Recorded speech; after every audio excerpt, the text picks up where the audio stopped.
I'd like to call to order the Board of Commissioners meeting. The date is Tuesday, June 8th. Our invocation today is by Commissioner Dannenberg and followed by the Pledge of Allegiance by Justin Roebuck. Please rise. Pray for me. Dear Lord, thank you for the opportunity to meet today. We give thanks for safe travel and good health. We humbly ask you to provide some much needed rain, especially for the farmers. We pray for safety for all of our armed services, firefighters, first responders, and police officers. We thank you for our educational institutions and pray for them as they are finishing up the school year. We are very thankful for the hard work of our Ottawa County employees during this pandemic. Those working in person or from home, and many who have often suffered criticism. We ask you for wisdom and guidance and patience as we discuss and vote on issues which affect the citizens of Ottawa County. Help us to make responsible decisions. Bless our meeting today. In your name, amen. Amen. I pledge allegiance to the flag of the United States of America and to the republic for which it stands, one nation, under God, indivisible, with liberty and justice for all.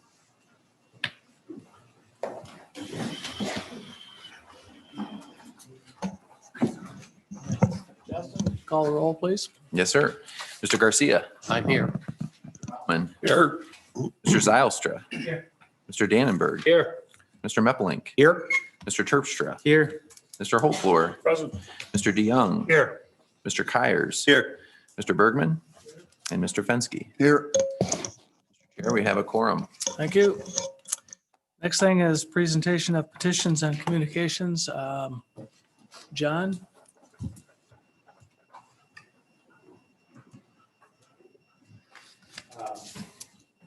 Is he coming in? Yeah. So yesterday was the culmination of a long process to hire a new building and grounds supervisor. And we went through a lengthy interview process and came to the consensus to hire Blake Upright, who's there in orange. He did maintenance services for the CMH agency in the Lansing area for a number of years, also did maintenance at the Gerald R. Ford Airport, and also has operated his own contracting business as well. So he's got a pretty lengthy maintenance background. He's taking the place, the position formerly held by John Borgerding. So he'll be in charge of the maintenance employees and facilities maintenance. Doug Moss will continue to be the supervisor of the custodial employees as well.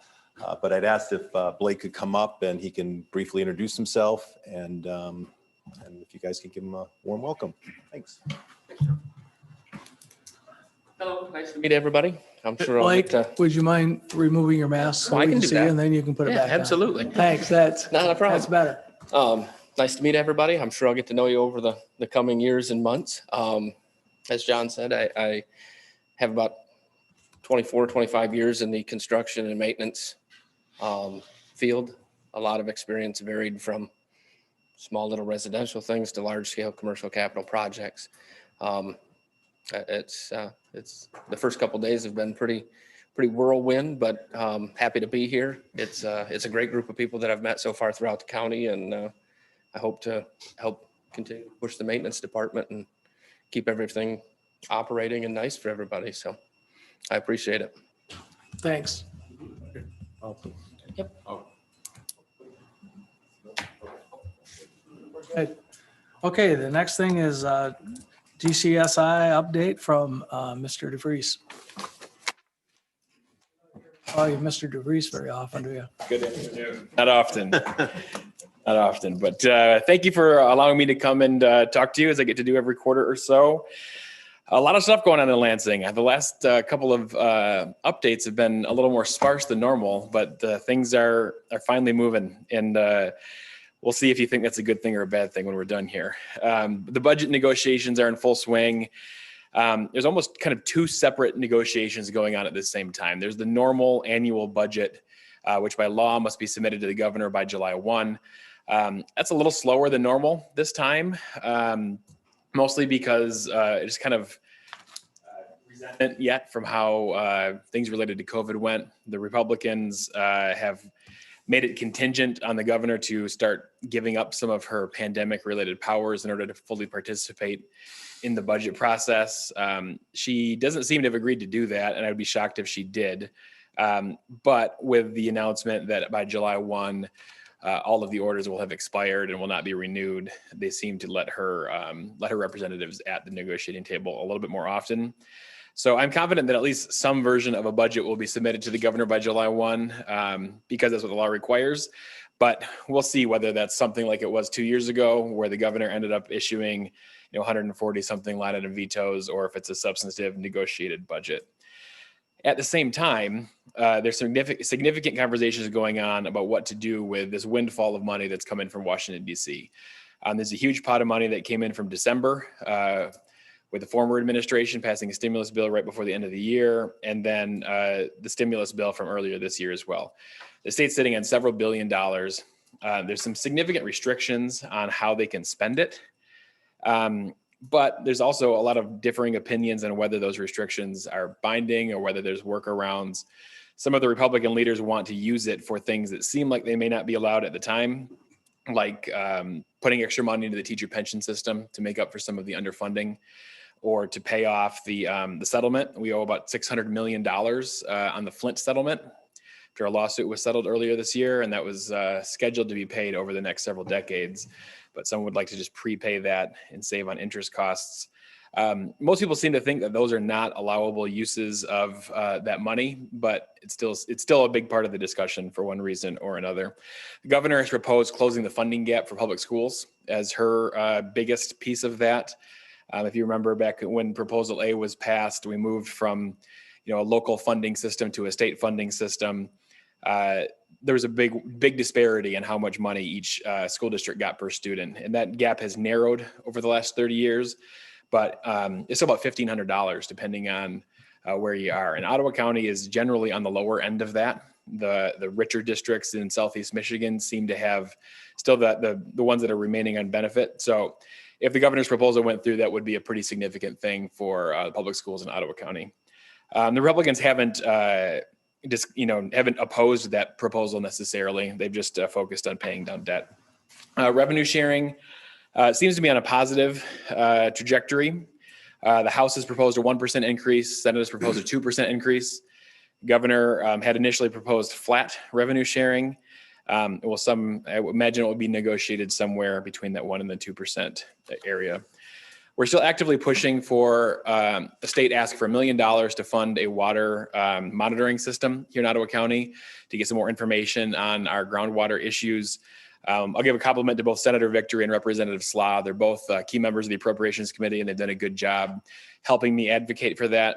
The challenge that we're facing, and really any local government that's asking for money right now, is as I talk to the leadership about this, they say, well, didn't Ottawa County just get $50-something million? And why can't they spend that on this? And our answer is just like, well, this is a statewide issue. This might be an Ottawa County project, but learning more about why some aqueducts are having challenges and some aren't will have a lot of statewide implications. And so we're going to continue to push for that. Some other good news. I've been talking to you about the 4-year county commissioner term bill for quite a while. They've been fighting about when it's going to be implemented. And in the Senate, at least, they've reached a compromise, and it passed out of the Senate last week. And so the Senate version of the bill would implement 4-year terms for county commissioners, starting with the 2024 election cycle. So county commissioners would run for 4-year terms on the same term as other county officers like the sheriff and the clerk. I don't know that there's necessarily an agreement in the House over whether or not that will be acceptable, but we're one big step further than we've ever gotten to before. A couple of other big things that are up. We've been working with our representatives and senators on a short-term rentals bill. There's a bill out there that would basically preempt local governments from having most regulatory power over where Airbnb and VRBO and these others can put houses up for rent for short-term use. And it's been challenging because these facilities compete with hotels, but they don't pay the same level of tax, the CVBs. And the local governments right now are able to control where they are via zoning. There's a court case out of Spring Lake Township that went all the way up to the Supreme Court, and our Supreme Court upheld Spring Lake Township's short-term rental ordinance. And this bill would basically invalidate it. It would allow local governments to still place restrictions on occupancy numbers and on noise, but they would not be able to regulate how many days a year the property could be used as a short-term rental or where they are located. And so Ottawa County has been opposed to that. We're working with our senator and representatives to hopefully work on no votes. It seems like the Republicans generally support the bill and the Democrats generally oppose the bill, but there are, that's not a perfect a one-to-one ratio there. So we'll see. It's scheduled for a vote in the Senate this week and the House shortly after that. So that's one we're working on. Another bill that we recently had a meeting with Senator Victory about was House Bill 4164. It changes the way county courts have to accept filings, and it would do it in a way that would be honestly relatively expensive, and it would kind of upend the way the progress that's been made through the state court administrator's office on getting the entire state into an electronic filing system. So Al and John and Clerk Roebuck and our court administrators and I all met with Senator Victory last week, and it seemed to go well. With Senator Victory being the new chair of the Senate Judiciary Committee, it's up to him whether it moves forward or not. And so it's nice to have someone like that we can bring our concerns to, and he listens because he knows how well Ottawa County courts function already. So that's a positive one. There's also some competing proposals on how to change how CMH works right now that we're concerned about. One in the House and one in the Senate. Some people from Ottawa County came to Lansing last week to meet with Senator Shirkey, who's the Senate Majority Leader, and we had to get rescheduled. Session ran long and we missed our meeting, unfortunately. But we'll get that rescheduled for the near future. Both of these proposals kind of function around integration is the buzzword, but it means trying to treat the physical and mental health through the same agency. Both would rely on private providers, private health plans to kind of take over from the CMHs. And there's some pretty concerning aspects to both of those. So we're working through those. Neither are imminent threats in Lansing right now, but they're on the radar. And then the last thing that's been making quite a bit of noise is this idea of vaccine passports and what that means and whether or not the state needs to ban them or embrace them. Nobody at the state level has really endorsed this idea of vaccine passports. Governor Whitmer has repeatedly said it's not a thing that she's considering or proposing. But the House did pass a bill last week, or maybe it was the week before, that would not allow the government to issue any sort of vaccine passport, which is not a super well-defined term in the statute. But it's not clear whether the Senate's going to take it up or not. It has been a little bit more on the forefront of everybody's minds because the Detroit Chamber of Commerce announced at their annual policy conference would be limited to only those people that have been vaccinated. And so that's a conference that generally most legislators attend. A lot of the business leaders from across the state attend, but they said they're going to partner with some sort of third-party verification service and make sure that anyone who's registered to attend is fully vaccinated. And so that has received some pushback from the legislature. And although this bill that was passed in the House wouldn't have anything to do with that, it's just a similar enough concept that it seems to be giving it some legs. So that's what I've got to update you on, but I would love to answer any questions you have. Any questions? Because, Roger, go ahead. Bob, if I can go back to the Student Foundation grant. Yes. If the governor's proposal to equalize that for all districts, would that be a one-time move or would it be the norm thereafter? It'd be a one-time move in the sense of it would catch it all up in 1 year, but it would not return to previous funding levels before that. So it would essentially equalize funding in perpetuity. So for the last 10 or 15 years, they've been doing what they call 2X funding, meaning when you hear the legislature gave a $100 per pupil increase to public schools, it was actually scaled so that the lowest school districts would get twice as big of an increase as the highest. And so that significantly closed the gap. But yes, Commissioner, it would get the funding to equal for this coming school year and then maintain that in perpetuity. Okay, thank you. Any other questions? Mr. Chair. Yep. Yeah, go ahead. just on the short-term rental, Yes. what is kind of the motivation behind that? I mean, what's the thinking behind that? I think that there's just a lot of competing interests, right? So people want to be able to buy a cottage, but they can't afford to own a cottage all by themselves. And so they want to be able to put it up on Airbnb for, half the summer to help pay. And so there's a lot of local governments that have passed ordinances restricting things. Spring Lake Townships, for example, limits it to 14 days a year that you can put up without getting a special use and going through a zoning application. It doesn't mean that, for example, in Spring Lake, it doesn't mean you can't do it, but you just need to go to the local government and use their existing ordinance, pay the taxes, et cetera. And so some people feel like that's just too restrictive. They would like to be able to use their property however they want. And so the proponents are using a private property rights example, or private property rights claim, I guess. But so are the people that oppose the bill. They say that zoning protects everyone's property rights just as much. So I think it's more that all of these new technologies like Airbnb are bumping up against the way things have been done for a long time. And so we dealt with this in Lansing with Uber and Lyft and those things 5 or 6 years ago. And, Uber and Lyft thought they shouldn't be regulated at all. And everybody else thought they should be regulated like taxis. And eventually there was a compromise that put them somewhere in their own special category. This is the third session in a row that this type of bill has been proposed. This one, I will say, is a scaled back version of what it has been before. Previously, the bill basically just said that this short-term rental use is the same as a residential use. Now it will still allow local governments to put certain restrictions on there, but not the key ones like location and duration. So it's just there's no specific thing that's pushing it other than people want to get into this as a business more and more often. Okay, thank you. And the unfortunate thing is that it undermines local authority Sure. for zoning. Yep. And our zoning commissioner here knows all about that, doesn't he? Yeah. Thank you, Bob. Thank you. Doesn't look like we've got any other questions, so thank you very much. Have a good afternoon. Next thing on our agenda is public comment. Please state your name and address. You have 3 minutes to address the board. The board will hear up to 3 public comments for the first public comment period at the beginning of the agenda. All other public comments will be at the second public comment period near the end of the agenda. Public comment is an opportunity for the public to address the board on issues of concern and not an opportunity for give and take discussions with the board. Please leave your name and address and email address for the clerk register, and we will send you responses to all questions asked during public comment.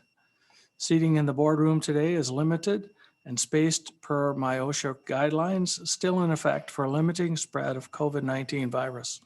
If overflow is occurring with others waiting to give public comment, please exit the boardroom and continue to watch the meeting from the lobby so that others can enter the boardroom and have a turn to give public comment. Thank you. So would anyone like to address the commission at this time? I would. Go ahead, come right up to the podium. Give us your name and address. My name is Donna Mooney, and I reside in Jenison. And I'm here today representing a lot of parents in my district. When our children go back to school in the fall, basically where it's at for me, I have to be honest with you, we're done. There is so much information out there on the masks. The fact that they do not work, even the little box that you buy says right on it, does not stop coronavirus. We now have Dr. Fauci's emails coming out, so I encourage everybody to take a look at those. I'm here to tell you that my 17-year-old child came home most days. He has athletic-induced asthma, and he came home most days with headaches because of that mask. I do not want him going back to school in the fall masked up. The vaccination aspect of it, dividing our children between vaccinated, unvaccinated, who can wear a mask, done, absolutely done. I've watched as our own governor has flouted her own rules, which, by the way, what I've seen is that from so many who are not elected to represent us, are making rules, policies, orders, and passing them off as law. I studied history. I love my Constitution. And to me, anything that is done needs to be done within the framework of that Constitution to protect every single one of us. Okay, this should not be a Republican issue. This should not be a Democrat issue. This is the health of our children. This is their psychological health. This is their physical health. Okay. I elected my legislature, my representatives, to make the decisions, to make the laws. I didn't elect anybody in the health departments to make any laws for me. I appreciate trying to keep everybody safe. However, I feel that if we were trying to keep people safe, perhaps maybe we shouldn't be, and this pandemic was so bad, perhaps we shouldn't be allowing illegal immigrant minors to be settled in our state, okay? Because if this pandemic is so bad that we're still shut down to 50% and people are so afraid they're still masked up, then why are we settling people into our state who we can't even vet? I mean, just watching the whole thing is just absolutely unbelievable to me. And I really, really hope that people will do your own research. Do your own research. It's out there. Find the studies on the masks. There's tons of them out there. They don't work. In fact, they make everything worse. Thanks, Don. Thank you. Mr. Chair, just Yes. wanted to clarify, are we taking 3 or 5? 5. 5, okay. Public comments at the beginning. All right, yes. Oh. Mhm. Anyone else like to address council? Yes. The commission, I mean. My name is Lauren Nykamp. I reside in Hudsonville, Michigan. Good afternoon, commissioners. Thank you for your time today. But I wish that I could thank you for listening to your constituents, but I don't feel like I can do that as of yet. Your constituents spoke 2 weeks ago and they don't feel like they were heard. The letter that was sent to Governor Gretchen Whitmer proves you are trying to pass the buck. That's not happening. We're here because we want change. We want you all to do what you were elected to do and stand up for the people of this great county. We have seen Muskegon pass a resolution to ban vaccine passports. Why can't you? Why can't you make the changes or at least show us you're trying? Why won't you stand up for these people? Please sign the resolution that was presented to you at the last commissioners meeting. Your county wants you to push back on state government overreach. That includes MIOSHA. I am very concerned for the small businesses in West Michigan. With the current mask or vaccine mandate, small businesses are left choosing break HIPAA law and ask if people have had their vaccine, or ask every employee to wear a mask, which is not their constitutional requirement. It's not good business strategy. As commissioners, I hope you want this county to grow economically. I understand some large corporations have recently donated a great deal of money to start a diversity, equity, and inclusion office. Is that how it works? Whoever gives the most money gets what they want? Because that's not how it's supposed to work. Ottawa County was founded by farmers, whom I heard you just pray for, and small businesses. I grew up on a small dairy farm, and it was the best upbringing I can imagine. I remember stopping at small businesses with my dad, and everyone knew each other, and everyone smiled. Please do not let these corporations take over our county. Please do not be a barrier between the great memory I had as a child and the memories my kids will have in this county. Please restore the smiles that I remember. After watching your 2019 DEI office annual report, I was shocked by the large amounts of time and money being spent on DEI. My question for you is, where is this time and money being taken from? I believe the people of Ottawa County are crying out because this creates division, not unity. Please don't divide us any more than this pandemic already has. Final question. Why were we an early core member? Why do we continue to pay? And why do we continue to get trained by the Government Alliance on Race and Equity, GARE? I only see this group as creating more division. Progressive cities like Portland, Seattle, Minneapolis were torn apart with division. And they are members with us in this progressive group, GARE. Do we want Ottawa County to look like these cities, riots, burning buildings? No, we want unity. We want our commissioners to stand for the great people of Ottawa County. Please preserve Ottawa for our kids and For your time, ma'am. grandkids. Appreciate it. Who wants to come next? Come on up. Hello, my name is Alyssa Weinberg. I live at What's your first name, please? Alyssa Weinberg. Okay, thank you. I live at 11675 Brookridge Drive. I'm a mother of 3 girls who I brought here with me today out in the hallway, and it is their last day of school. We are so ready for this year to be over and put behind us. But we are all well aware of the summer-long battle that is before us, all to ensure a successful year of learning in the fall. Whether that be these mask mandates are permanently removed with no vaccination strings attached, or we prepare to unenroll and pursue homeschooling. Excuse me, could you speak into the mic, please? It's hard to hear you. I will not subject my children to this irreparable madness any longer. They will not be coerced into medical experiments, and they will no longer be forced to mask. It has taken a heavy toll for far too long. The social, mental, and physical load that has been put upon them for a virus that simply does not affect them is just absurd. So I wore this mask for exactly 1 minute of speaking to you, and now I have some questions for you to consider. During that time, did you find what I was saying harder to understand, harder to hear? Did you find yourself a little frustrated?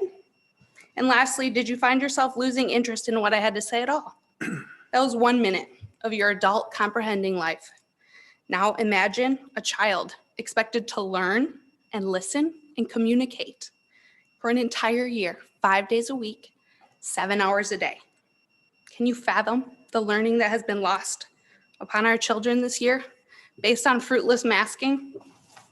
I've recently read a statistic stating that based on Michigan's 3rd grade reading law, already nearly 3,000 Michigan 3rd graders who took the M-STEP this year were found not to be proficient in reading. Our teachers cannot properly teach, and our students cannot properly learn in these. It is your elected duty to do more, to fight for what your citizens are telling you they need from you. You have yet to sign and send to Lansing the resolution to restore freedom as requested. So I'm asking you again, sign and send the resolution to restore freedom. See you again in 2 weeks. Thank you. Thanks, Alyssa.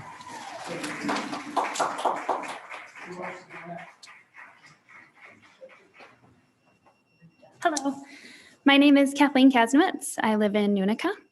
I wasn't able to find childcare today, so I've got my 3 little boys standing outside there because this is important enough to me to be here, even if I had to bring my kids along. They need to see it. They're the ones, those are the little faces out there that you're causing, not you necessarily, but the health departments are causing to wear these masks. They hate it. They want nothing more than next fall to be the best school year, to return to normal. Now, I know there's only a fraction of us parents here who really feel this same way. We ask that you guys sign the resolution to restore freedom. There's hundreds of parents who have already signed it. We want you guys to join us, stand with us, fight for our kids. They're so important. Now, I recently saw there was a post about the $57 million that Ottawa County is receiving for COVID funds.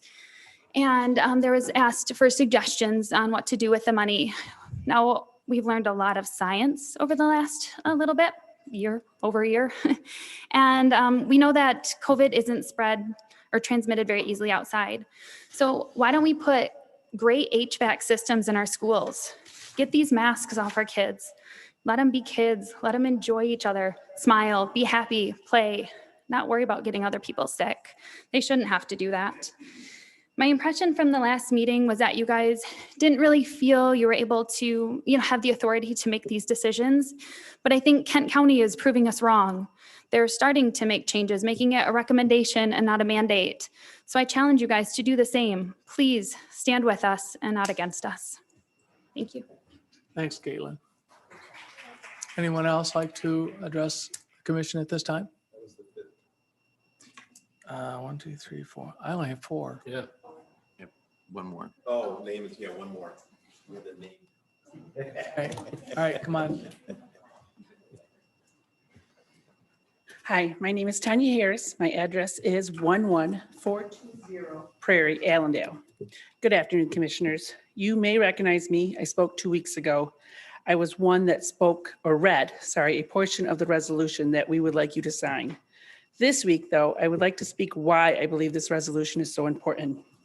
Almost a year and a half ago, we were told to stay home and do not see our friends and family because there was a virus killing thousands. Most of us followed those orders for a couple months. However, these orders continued and the isolation from our loved ones began to cause a toll on our kids. This is where my story becomes personal. I have 2 wonderful children, a 16-year-old daughter and a 13-year-old son. In the beginning, my daughter was very isolated. She was so used to hanging with friends, and her passion for playing volleyball was great. However, she had to stop all this. She began to isolate more and more, would not even barely come out of her room, even to talk. I thought the phone calls were enough. However, in early July, I found out she was cutting. And not even that, and the next day, she attempted suicide. This is where I get mad. This is where I am not sure you are aware of this, but because of the mental health issues in our county, the crisis has caused a wait to get into a mental institution for over 2 weeks. We are not able to see counselors in person, and I have some questions. First, do you know what the number of attempted suicide is in this county today from the past year and a half? Do you know the number of teen suicides that actually were committed and successful? I do know as of yesterday, there was a gentleman in Kenowa Hills, 11th grader, that committed suicide. And I can tell at least 2 Coopersville were also from last year. What I do know is also that our children did not die from COVID. In Ottawa County, as I spoke last week, 0 to 19 deaths from COVID. However, attempted suicide is up 300%. Therefore, I again ask you to sign the resolution because our children will never be forced to do these things again. It's unconstitutional. Please stand up for our kids now and sign the resolution. Thank you. All right. Next thing on the agenda is approval of the agenda. Could I get a motion, please? So moved. And support, comments, or questions? Justin, would you call? Are you limiting it to 5? Pardon? Are you limiting public comment to 5 people? No, it's at the end of Yes. Did you not listen to what I said at the beginning? I must have missed it. Okay, yeah. You couldn't hear me? You could not hear you. I couldn't hear you at all.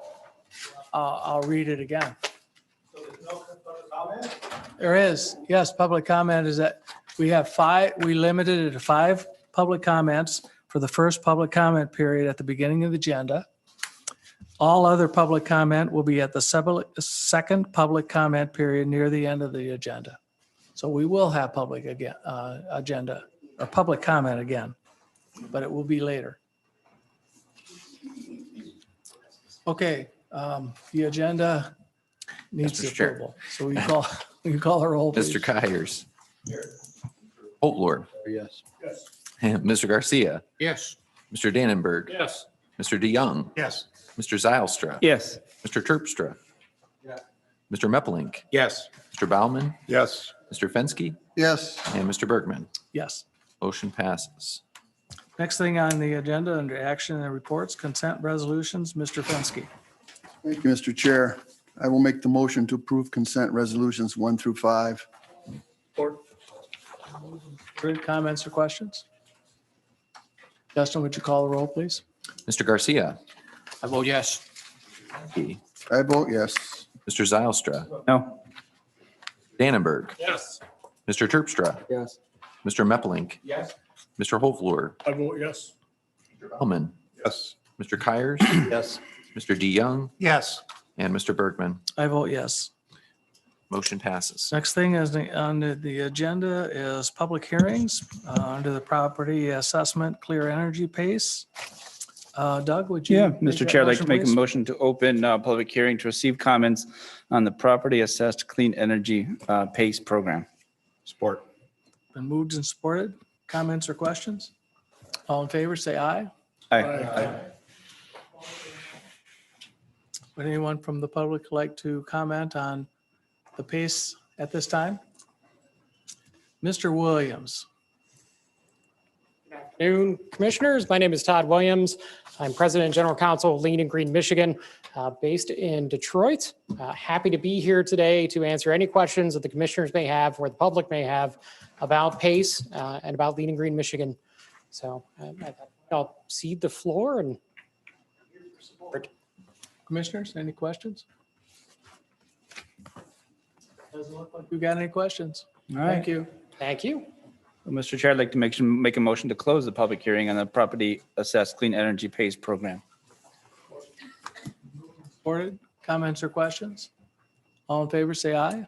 Aye. Same sign. Thank you.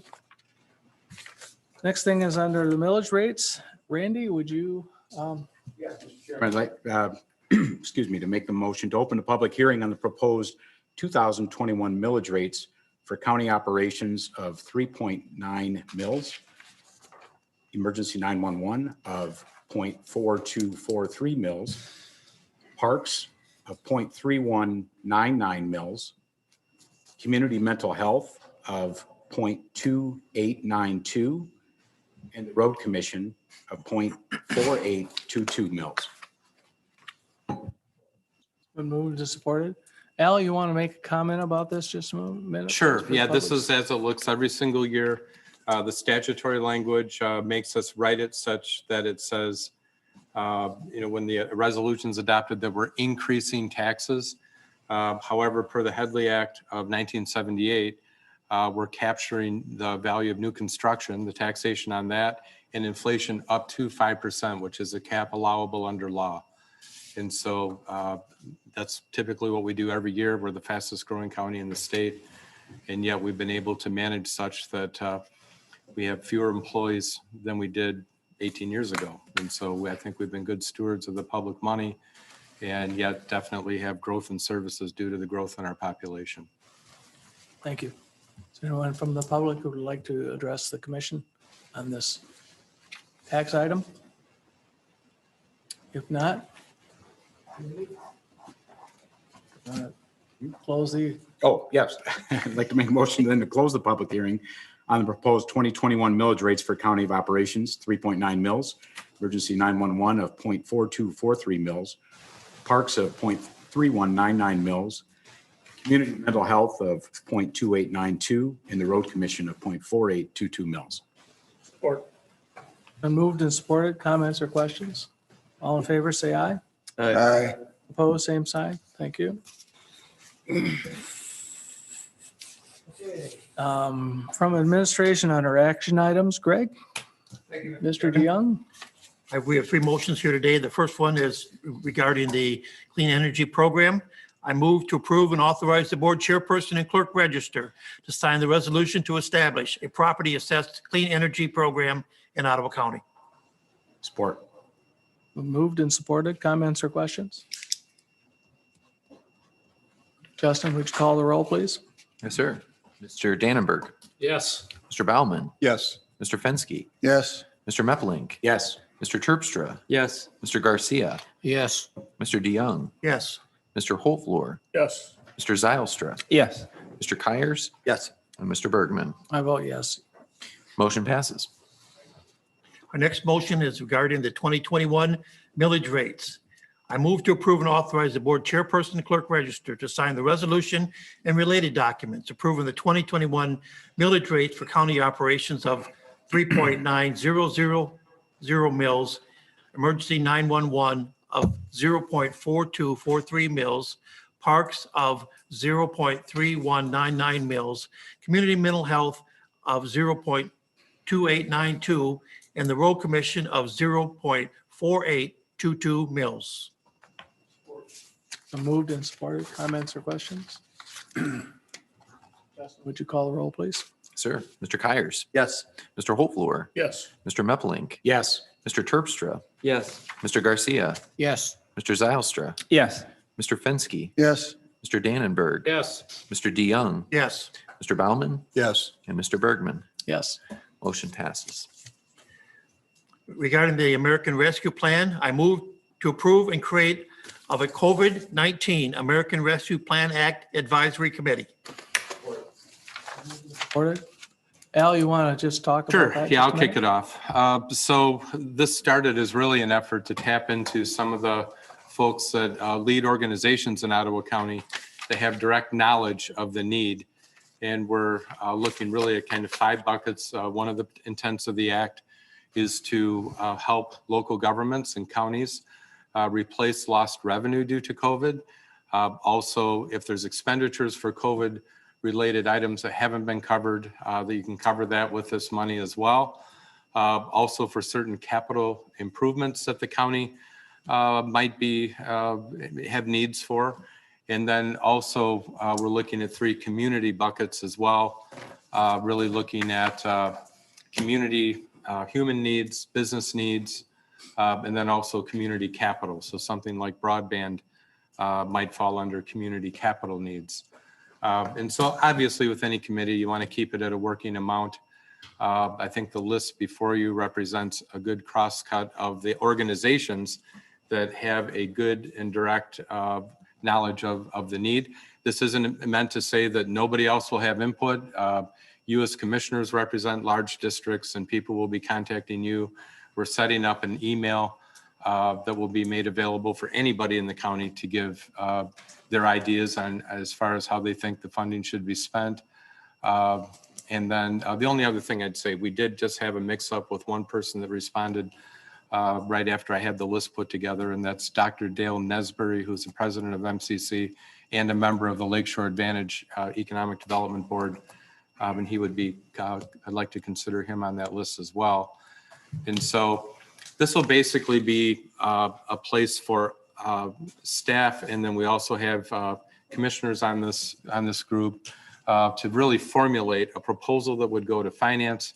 And again, you may decide at that point, this is so big that it goes to a board work session and then finance and then the board. You know, we're still ahead of maybe what the process might be at that point. And then I'll just also, in closing, just mention that we did receive the first half, 28 million in some last week, and then the rest will come in a year. And so that's kind of the schedule of payments. And then the money must be spent by December 31 of 2024. So there's 3 years to spend those funds. Okay, thank you, Al. Comments or questions?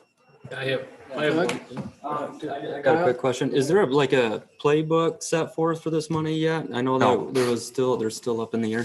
Yes.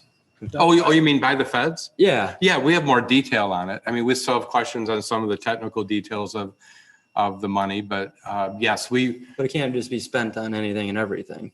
Not everything and anything. And in fact, already we've been getting requests, and I have an intern, Madison Schnade, who has familiarized herself with the law. Karen's got a team set up to help with that.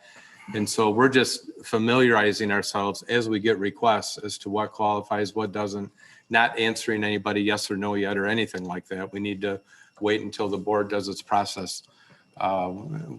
So we're learning too right now. The only other thing I'd say is that we are allowed to accrue interest. And so our treasurer, Amanda Price, has been in touch, and we've been talked a little bit through email about strategies for investment. Obviously, with restrictions that we have, you know, especially with general fund money, investing tax money, and that type of thing, it's a really abysmal interest market. But still, we want to try to maximize what we can as we spend the money down, you know, gaining more funds. So, is it possible to put that on the website, that the law or like the guidelines, just so people can have an understanding, so they're just not given? In fact, I think we're going to create an ARPA section, you know, that people can drill right into. They can find the email address to give suggestions. They can see what the qualifications are for to access money and what it will cover. And So yeah, we'll put that right out there on a page that people can dial right into.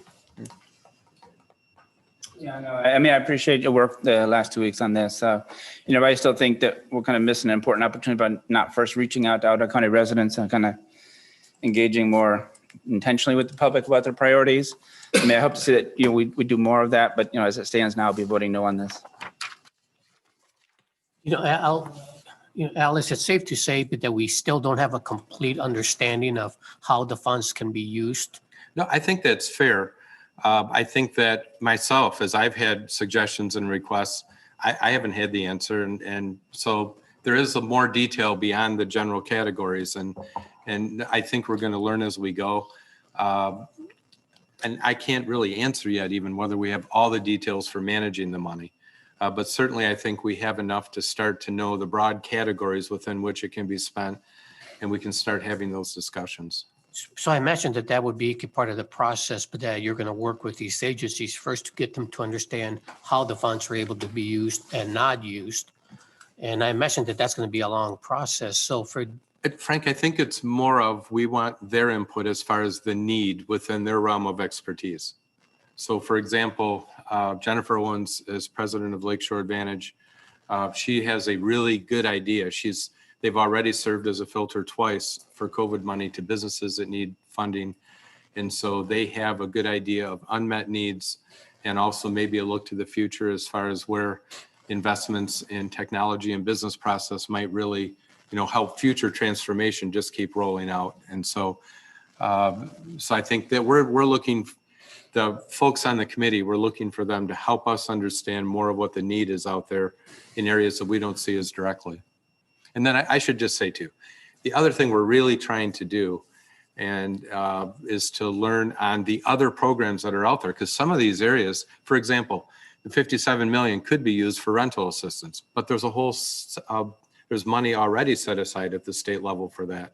So the extent we can help direct people to get that money for rental assistance and save more of the 57 million to be used on county and community priorities, and we're expanding, the availability of those funds.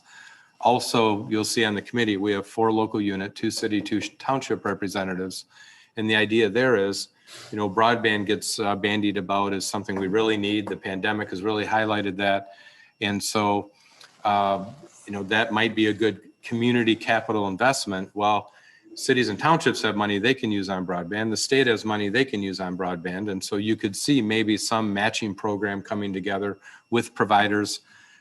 For example, this isn't a proposal and don't quote me, but for example, if the state, the county, the local all gave 25 cents on the dollar and maybe the provider did, and then there was some arrangement where, fees would be a certain amount for a certain number of years, maybe we could really stretch some of those dollars. And I think there's additional broadband funds available too. So part of it is just trying to get a grip on everything that's out there and doing the best job we can to maximize the dollars, that we have for the current and future good of the community. And so we'll be looking to, try to avoid duplication and make the most of the opportunity. Someone else, Al? I guess I am disagreeing with Commissioner Zylstra on more of the public input. I think we got a huge group and I think if you add to it, it's only going to be worse.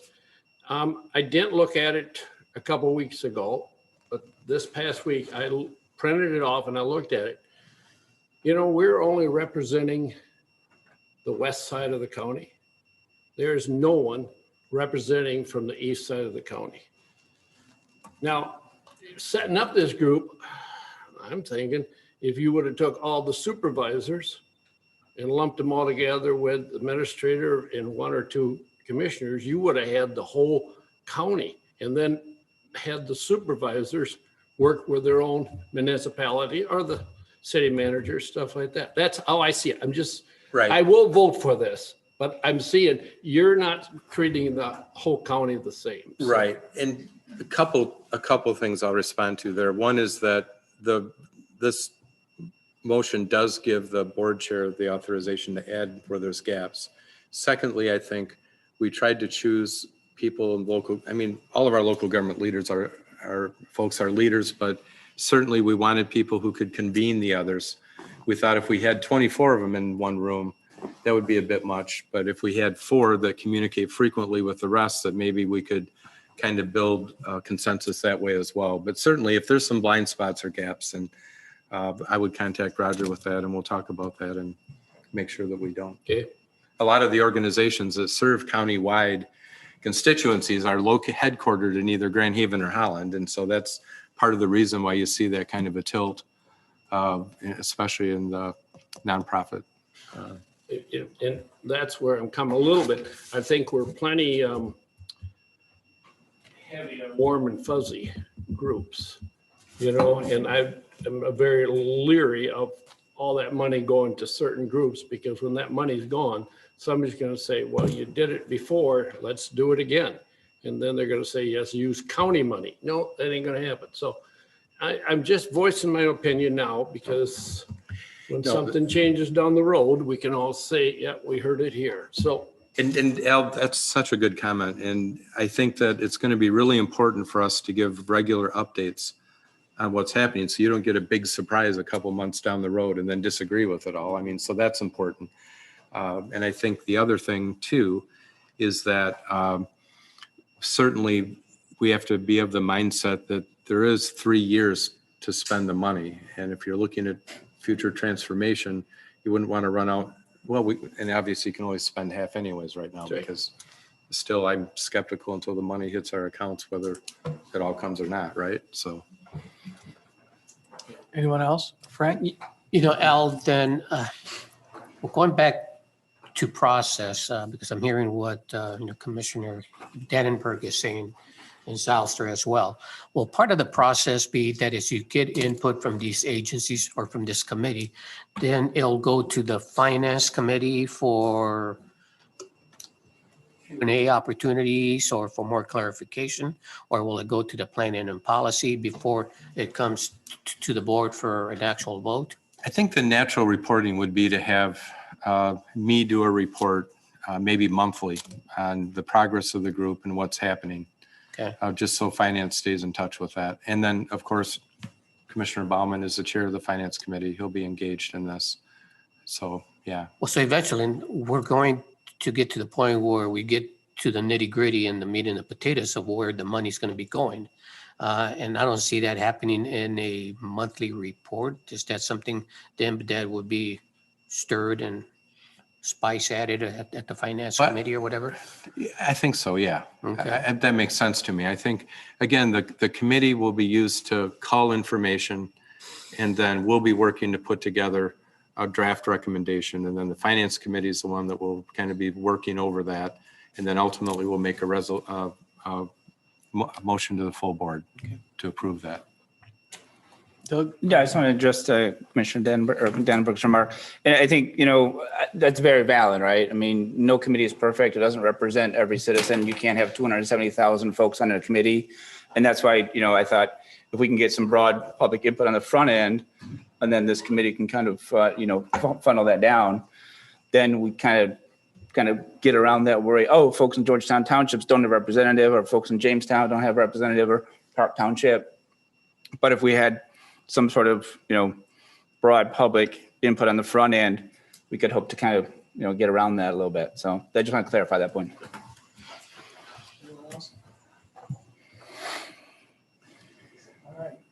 Justin, would you call the roll, please? Yes, sir. Mr. Fensky, Yes. No. Mr. Kyers, Yes. Mr. Garcia, Yes. Mr. Holtvluer, Yes. Mr. Baumann, Yes. Mr. DeYoung, Yes. Yes. Mr. Dannenberg, Yes. Mr. Terpstra, Yes. and Mr. Bergman. Yes. Motion passes. Next thing is discussion items. West Michigan Enforcement Team 2020 Annual Report. Is Andy here? Yes, he is. Yes. Okay. All right. Good afternoon. My name is Andy Foster. I'm a lieutenant with the state police, also the section commander for the West Michigan Enforcement Team. We met. I know some of you. Happy to be here. I've kind of put together a packet of information for you to review. I was going to cover some things today just to talk about this past year, the 2020. First, I became the section commander officially in December of this past year. Andy Fias, some of you might know him, was here for many years. I permanently took over his position. So not only am I responsible for WEMET, but 5 other task force teams throughout West Michigan and Mid-Michigan. So I don't think I'll confuse them today. I've got this in front of me, but just to begin, WEMET, for some that don't know, we have 2 teams, a team in Muskegon County and a team here in Ottawa County. We work together many times, but we also focus on our areas. So for instance, we met here in Ottawa County, and our mission too is to, I guess, tackle, if you will, the supply line. So the mid to high level drug traffickers is what our mission is with our multi-jurisdictional task force, which here in Ottawa County, we have the Ottawa County Sheriff's Department, the Holland Police Department, and the Michigan State Police working together on that task force team. Skipping ahead to page 8, again, you can review. If you have questions for me, I'll be more than happy to try to answer them, but I kind of put together too the current operations board of directors on there, the current policy board of directors on there, our manpower commitments, provided a flow chart just for the command structure, if you will, of the teams. And then obviously in 2020, we had a unprecedented incident with the pandemic.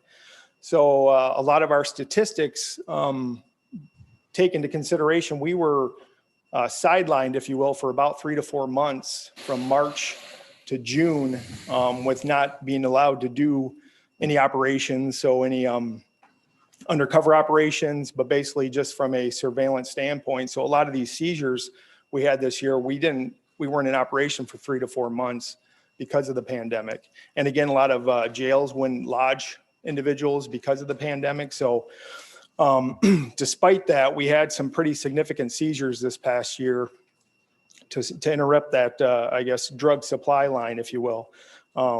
Our complaints there on page 8, initiated by county, we had 94 complaints this past year in Ottawa County.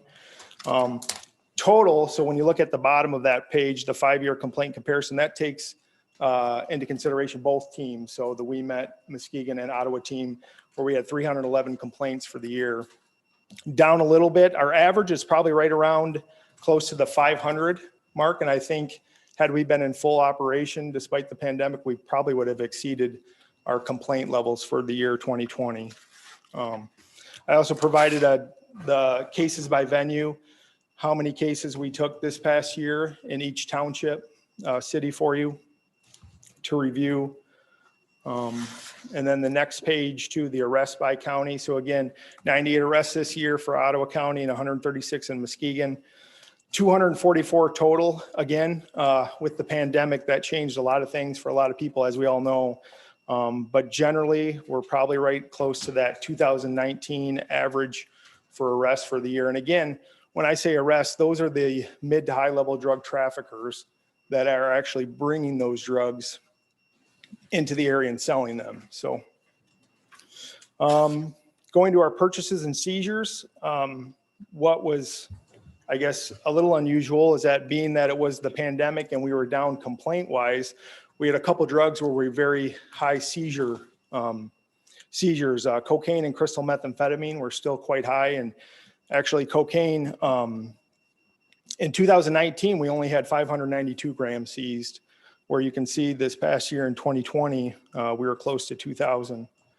And then in crystal methamphetamine, again, in 2019, we're right around 2,600 grams seized. 2009 or 2,100 grams seized. But again, 3 to 4 months of that, we weren't in full operation. So some pretty significant seizures.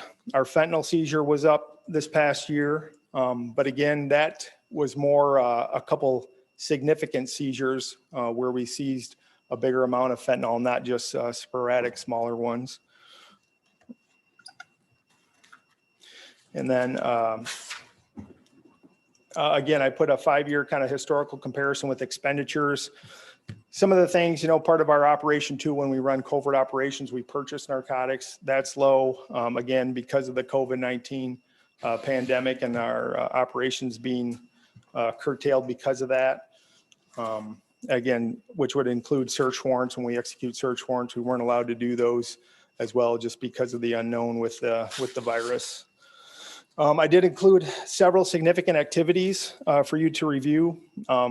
Mostly in Ottawa County, I included those. I'll talk about a couple that happened. I'm going to just highlight a few because of the great work the detectives have done from the Sheriff's Department, from Holland City, from the state police with these cases. The first, WMT 64 of 20, occurred back in February of 2020. WeMet was called to assist Holland Department of Public Safety with an overdose death. So through our investigation, we were able to find a suspect and link him to the person delivering this drug, heroin, to the person that caused their death. Our detective in this case did a great job doing a lot of behind the scenes investigating it, trying to find out who it was, located the suspect in the Grand Rapids area, and basically were able to bring them back to our area where he thought he was going to deliver more drugs, but we took him into custody after a short foot chase. We also discovered too, he was involved, this suspect, not only involved with an overdose death in our area, but also in the Grand Rapids area about a week before ours. So that was a great case where we took him into custody, especially in an incident like that, where he did a lot of great work to catch that person doing that. Another case I just wanted to highlight too, WMT 179 of 20. We had some detectives that were out assisting in the city of Holland with some surveillance, just based on some information they received to be in that area. While that detective was sitting surveillance, she witnessed a shooting occur in the daylight right near her vehicle.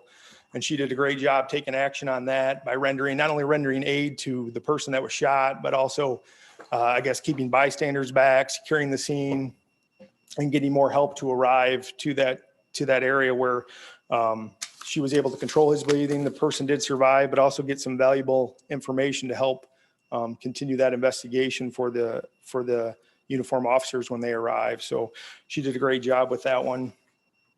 A little unexpected for her, but did a great job. A couple other complaints I just want to highlight for you was this past November in 2020.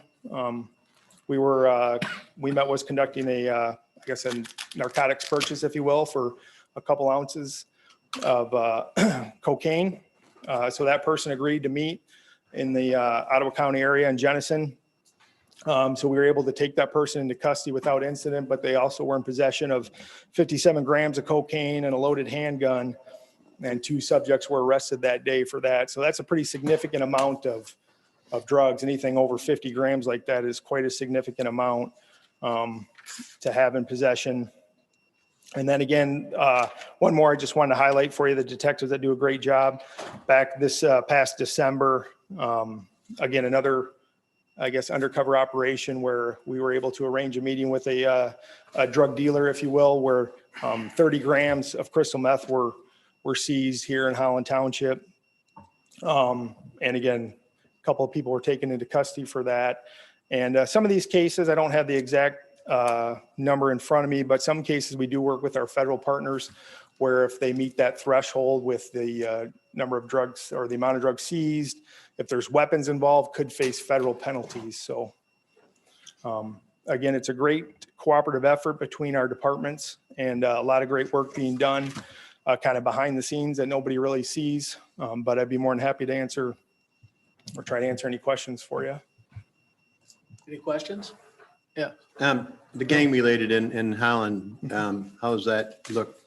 Is it more active? Is it about the same or? No, I think it definitely not like it was years ago. But I think there's just an occasional person that wants to act like they're part of a gang, but nothing real significant, but it might have some loose ties to someone. Yes, but nothing like it was years ago. No. Okay. Thanks. Andy, I know you probably didn't know about it, but the FBI scored a big hit yesterday or the day before. They were on the news that they took in a lot of money. Were you aware of that? I guess no, not. They went all over the world. $60 million worth of money was taken in the number of other things, drugs, a lot of that. So it's still out there yet, ain't it? Yeah. One case I didn't mention too, it was actually more of our Muskegon team handled it, but this past summer, they worked a tip, if you will. They received information about a suspect from the Muskegon area that was out of state looking to bring drugs back to West Michigan, so Ottawa, Muskegon. And he did a great job following up on that tip to found out it was a valid tip. He valid information. He was able to check it, double check it to where the team was able to intercept, 18 and a half pounds of crystal methamphetamine that were destined for West Michigan.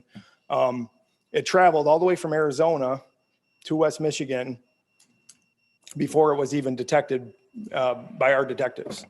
So that was just a great case that we stopped drugs from coming here. But. Anyone else? No. Doug? Yeah, Mr. Chair. Hey, Andy, we can talk a little bit about marijuana legalization, how that affects you in 2020. I'm looking at 2015, and I think there was 2,000 plants, and in 2020 there was 41 plants. Right. Right. So there's just a big difference. But yeah, as far operationally, as our focus is primarily the crystal methamphetamine, the cocaine, prescription pills. The state police does have a unit, the marijuana tobacco investigation unit, that does handle those type of investigations, because what they're finding is the, I guess, black market sales, if you will. So you have the legal dispensaries that took the time to get licensing, that paid the big money, pay the taxes. And then you have the folks that are trying to circumvent that. And that's where that unit is really focused and busy right now. So. Anyone else? Thank you, Andy. All right, thank you. Next thing is the Ottawa County Department of Public Health 2020 Annual Report. Lisa? Good afternoon, everybody. I don't have any prepared comments today. Christina Waymeek, our communications person, has put together a really nice video summary of the last year. You're probably hoping that I was going to talk about all the other things that public health does. Unfortunately, 2020 was primarily focused on COVID-19. And so we're going to take you from our first reported case up to today and give you a brief summary, and you can have a chance to answer any, or I will give you a chance to answer questions after the report. Thank you.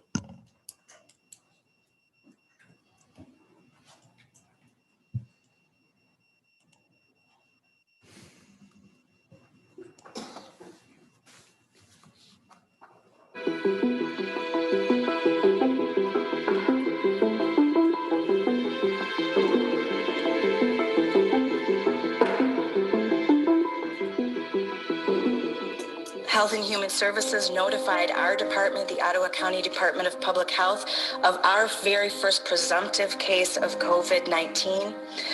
This initiated an extensive investigation, which includes the identification of close contacts, as well as appropriate quarantine and monitoring measures. We need to count on every single one of our citizens to help mitigate this disease. It is the priority of the Ottawa County Department of Public Health and healthcare providers to protect patients, staff members, and the community by minimizing the spread of COVID-19. We are prepared and have appropriate protocols in place. The Emergency Operations Center is in full support of the Ottawa County Department of Public Health, who is the lead response agency. And I will tell you, they have been doing a fantastic job here in Ottawa County. Very proud to work right alongside of them. The Emergency Operations Center is coordinating between all local jurisdiction fire departments, EMS agencies, law enforcement jurisdictions, hospitals, volunteer agencies, K-12 education, and higher education within Ottawa County. Public health officials at every level, local, state, federal, are working together diligently because we want to ensure our communities are safe and healthy. The situation is continually changing, and we will keep the public updated as we receive more information. One of the big challenges with SARS-CoV-19 is that it's a new pathogen for us, and a lot of the case investigations we do in a normal year are pathogens like E. coli, salmonella that we're very familiar with and we know how to respond, and protocols have been set up and really don't change much year to year. And with COVID, it seems like it's changing constantly. The very beginning, I started working with all of the long-term care facilities. And then I walked through kind of the next steps with them, looking at their current infection prevention, looking at what requirements they need to follow, how visitation will be impacted, and just trying to walk through this ever-evolving situation and the outbreaks that occur with them, and trying to just support them in whatever way we can here at the health department. Our seasonal ag team, we have a very close relationship with those employers and those growers, so that if they do have an employee who tests positive, they know who to call, know who to ask for resources if they need help with on-site testing. We also go out to the facility and do contact tracing and interview the person who tested positive, and really just serve as a resource for however we can help interpret the requirements that are done at various levels. We have been able to pull together from each school a representative for each building or each district, sometimes two representatives from that school that know the school. We've been able to help train them in identification of cases and contact tracing and reporting. And we couldn't do it without them. And we're extremely appreciative for all of their help. We're all trying to do the very best job we can for the duties that we've sworn to uphold. The county board is heavily involved, and the legal counsel and myself and many other departments such as the sheriff's office and planning department. And I mean, there's just so many different partners in county government that come to bear to help the public health department with little pieces of what they have to do. The partnerships and the trust built between agencies, between cross-sector groups that really got us to that place where when this hit, unfortunately, we didn't have to spend the time developing those relationships, developing that trust between organizations. We were able to just all work together to accomplish what needed to be accomplished. The pandemic made our lives hard, but the collaboration, the relationships we have made the response easier. The equity component, and I think this lesson has highlighted just how important, how mindful our community needs to be moving forward, that we take care of everyone in our community. And this pandemic has kind of, shined a spotlight on inequity that exists. We count the things that we care about.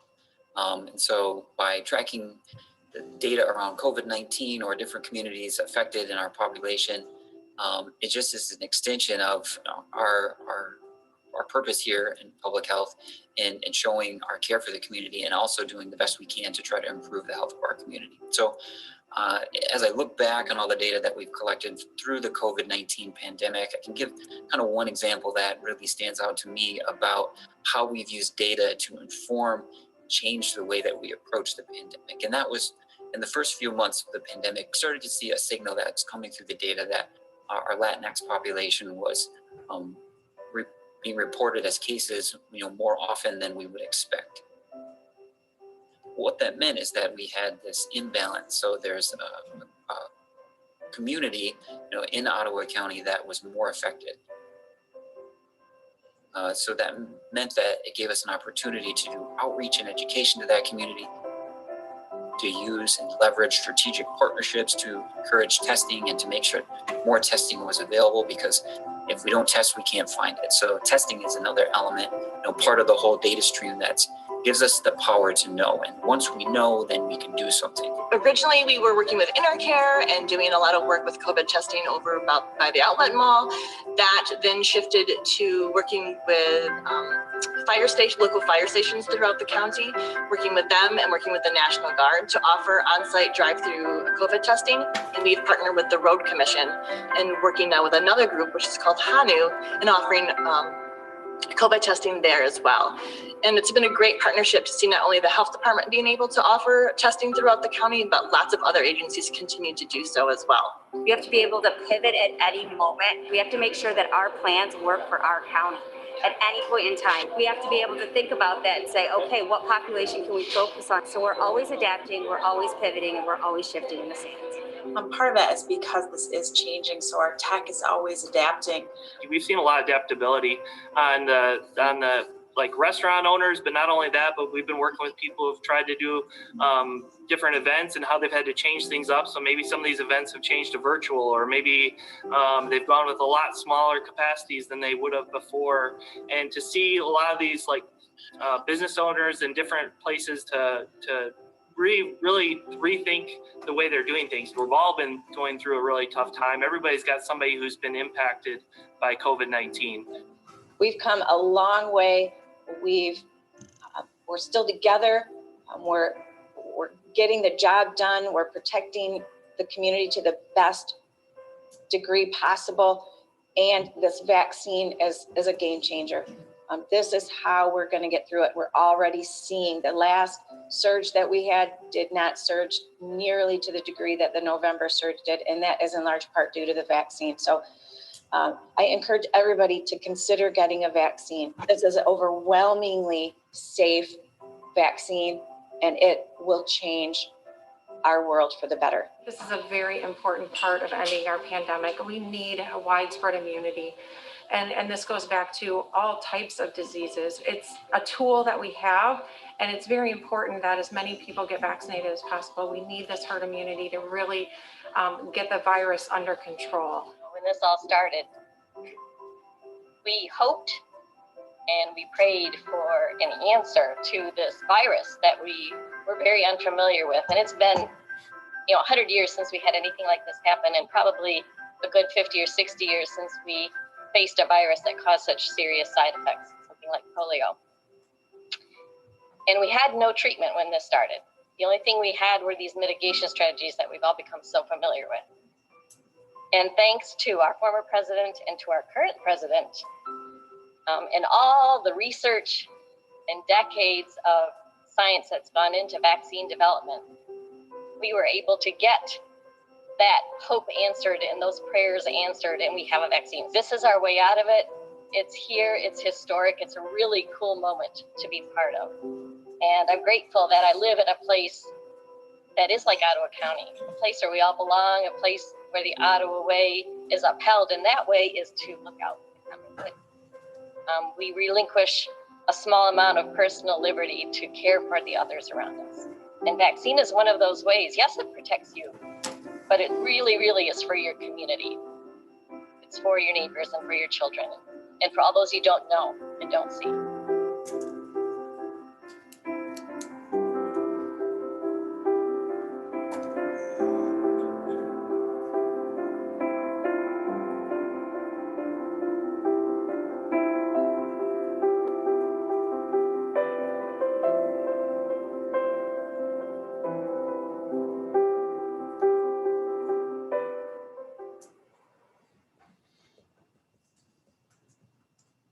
Any questions for Lisa? If not, we'll move on to report from the county administrator. Yes, is Cheryl here? Cheryl Clark and Justin Roebuck? Why don't you just come on up a minute? I don't really have anything to hand out, but I just wanted to chat for a moment about one of the things we're really committed to here at Ottawa County is professional development in a whole wide range of areas. And I just wanted to recognize Justin Roebuck and Cheryl Clark for completing the National Association of Counties program on exceptional leadership. Excuse me, Al. Yeah. Would you mind moving over to the microphone and maybe? I have such a loud voice, as my wife tells me, that thought maybe I would carry the day, but apparently not. Okay. Well, I won't go through all that, but just let me say that Justin Roebuck, our clerk register, and Cheryl Clark, our chief deputy treasurer, with all the busyness and extra things going on last year, finished the NACO High Performance Leadership Program. That's the National Association of Counties. It's a 12-week, very intensive program that involves instruction, and then group work, and they did this all on top of their normal duties. They still have the regular jobs to get done. And the program focuses on leadership mindset and engagement, leading change, leading teams, and it uses a lot of examples of corporate and military leaders in the delivery of the education. And I'm just thankful for their commitment to go through this program and to keep honing their leadership skills. And I think that's what sets, in many ways, Ottawa County employees apart, is that I've never been anywhere that there's such a hunger to learn and improve and gain more knowledge. And so I just wanted to acknowledge you and let you know that that's greatly appreciated.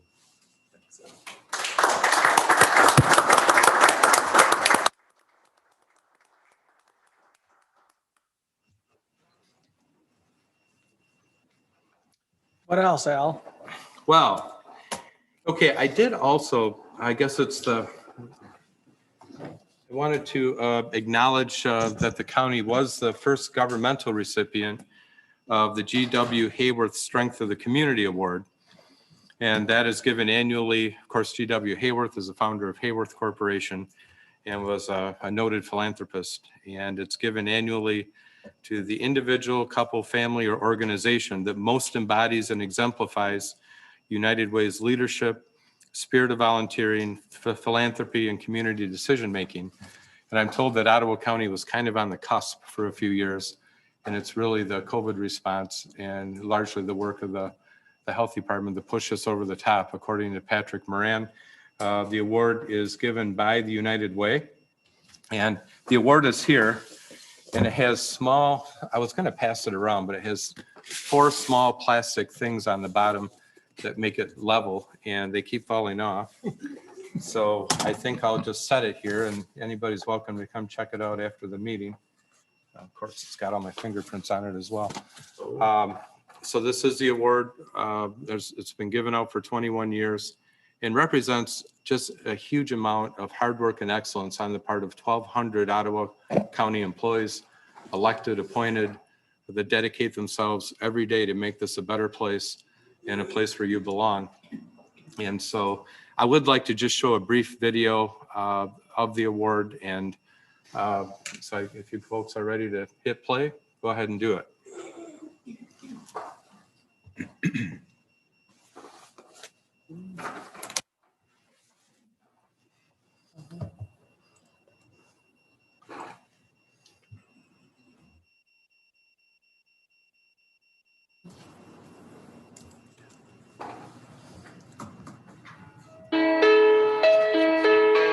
The G.W. Hayworth Strength of the Community Award is given to an individual, couple, family, or organization that most embodies and exemplifies United Way's leadership spirit of volunteering, philanthropy, and community decision-making. It is the top award presented by United Way each year. Over the years, it has been won by some of the most amazing people and organizations in our community, all of whose influence and contributions to the community have left us a better place to live and work. Ottawa County is located on Lake Michigan's spectacular freshwater coastline, where nature is cherished and protected. More than the lakeshore, you'll find the people of Ottawa County friendly yet driven, working hard to succeed in charming downtown small businesses, at manufacturing hubs with global impact, and on acres passed down from generations. We embrace creativity and believe that diversity makes us stronger. We resolve that our public services must be high quality and cost effective. We are innovative and never wait for someone to solve our problems for us. We are friendly neighbors chipping in, lending a hand, and making sure you know Ottawa County is where you belong. For many years, Ottawa County has collaborated on projects such as the Community Health Assessment, housing initiatives, food programs, the Adopt a Park program, Housing Next, Ottawa County Spoke, United Way's Day of Caring, Lakeshore Housing Alliance, and so much more. United Way and so many other partners and organizations in our community have been strengthened by the amazing collaborative work and community spirit that we see in so many different departments at Ottawa County. They have also served on board leadership roles at United Way and many other local agencies, volunteered together in projects and run an annual United Way campaign, Last year, when the pandemic struck, Ottawa County and its staff did exactly what we knew they would. They went above and beyond the call of duty in keeping our community safe, informed, and mobilized to meet the evolving needs created by the pandemic. I cannot think of a better year to give the G.W. Hayworth Strength of the Community Award to Ottawa County. Thank you, Ottawa County. Thank you. Thank you. Thank you, Ottawa County. Congratulations.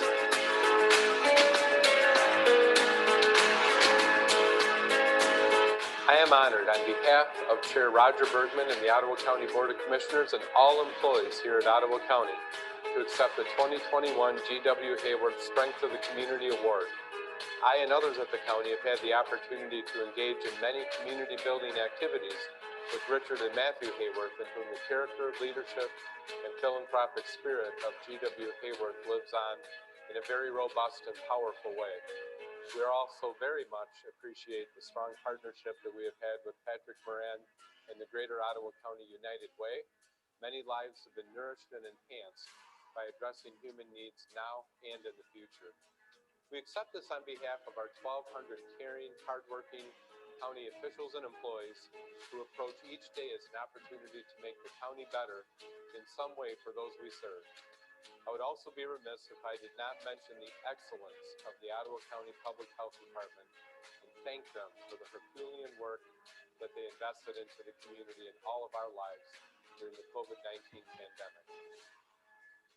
On behalf of all at Ottawa County, thank you for this major recognition, and we look forward to future partnership for the betterment of the community as we strive to make Ottawa County a place where you belong. Thank you.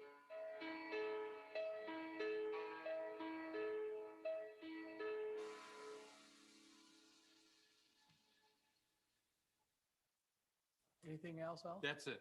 That's it. Okay, all right. Okay, general information, comments, meetings attended. Commissioners? Al? My wife will probably not like this, but today we are celebrating 48 years of marriage. Welcome. With that note, anything else? Okay, Kyle? I don't know why we limited the public comment to 5 at the beginning, but kind of disappointed in that. It is because if you recall, at our last meeting, we had staff members that were in here for the whole duration for a couple of hours, and they could have been working during that time. So we asked that 15 minutes. Sake, I think we could come up with I mean, it's public, they take time out of their day. We're here to listen to the Yeah, public. It's right. a public meeting. They're here now. I mean,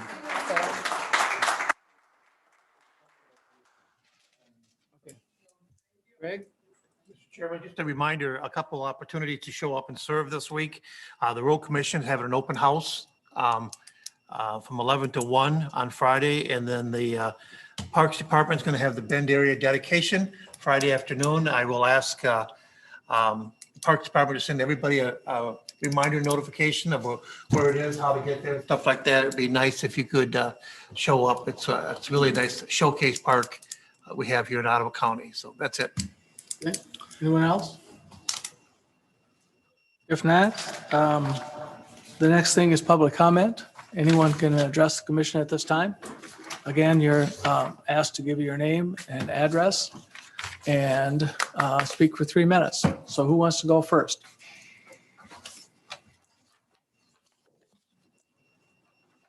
Hi, my name is Chris Butkus, and my husband and I have 4 grandchildren in the Allendale Public Schools.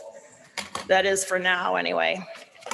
These parents have a great big decision to make this coming fall because we, the people, have been lied to a lot this past year and a half. We've been lied to about this virus. It was man-made on purpose to come into our country. We've been lied to about the masks. Many people believe that they're saving their lives and others by wearing them. Not true. And you've all gone along with this too. We've been lied to about the number of COVID cases. We, the people, have been lied to about the number of deaths from COVID-19 also. Governor Whitmer has wanted us to believe that we've been in a state of emergency all along. Another lie. We, the people, have been lied to about this so-called vaccination. We've known for a while now that this vaccination is very dangerous, and among many other serious health problems, it could possibly sterilize our youth. I'm just astonished at the number of people that have taken this shot without much of a thought about its safety. The truth has been out there. There are many, many corrupt people in this country and this world that hate us. They don't care if we die from wearing masks constantly or taking their unsafe shot, but we are woke people now, and we will not stop fighting for our kids. But as a grandparent, I know many of you might be in the same situation. We haven't been there for every helpless morning, sending our kids off to school with a mask on that we hate. We haven't been there when our kids have come home with different ailments from wearing a mask all day, every day. We haven't had that sinking feeling when our teen athlete wants to play their sport so bad that we give in against our grain and let them get tested a couple times a week just to see if they could possibly play. What a farce that was. When I hear these moms' stories, and I've read many other stories, it really opens my eyes and my heart as to how awful this past year has been. And you on this board need to help these families, and you need to put these kids first. These mask mandates and social distancing weren't law, they're only recommendations. Our children and our grandchildren will not be controlled anymore. So there will be a lot less children going to your schools in the fall unless things get back to normal, which means no masks, no separation for any reason. And one more thing, you can take that critical race theory and this new sex education crap off the budget. And in my opinion, this new money that you're going to be receiving for COVID relief, you can give some of that to the kids and the parents for the pain and suffering that they've been through the last year and a half. Thank you.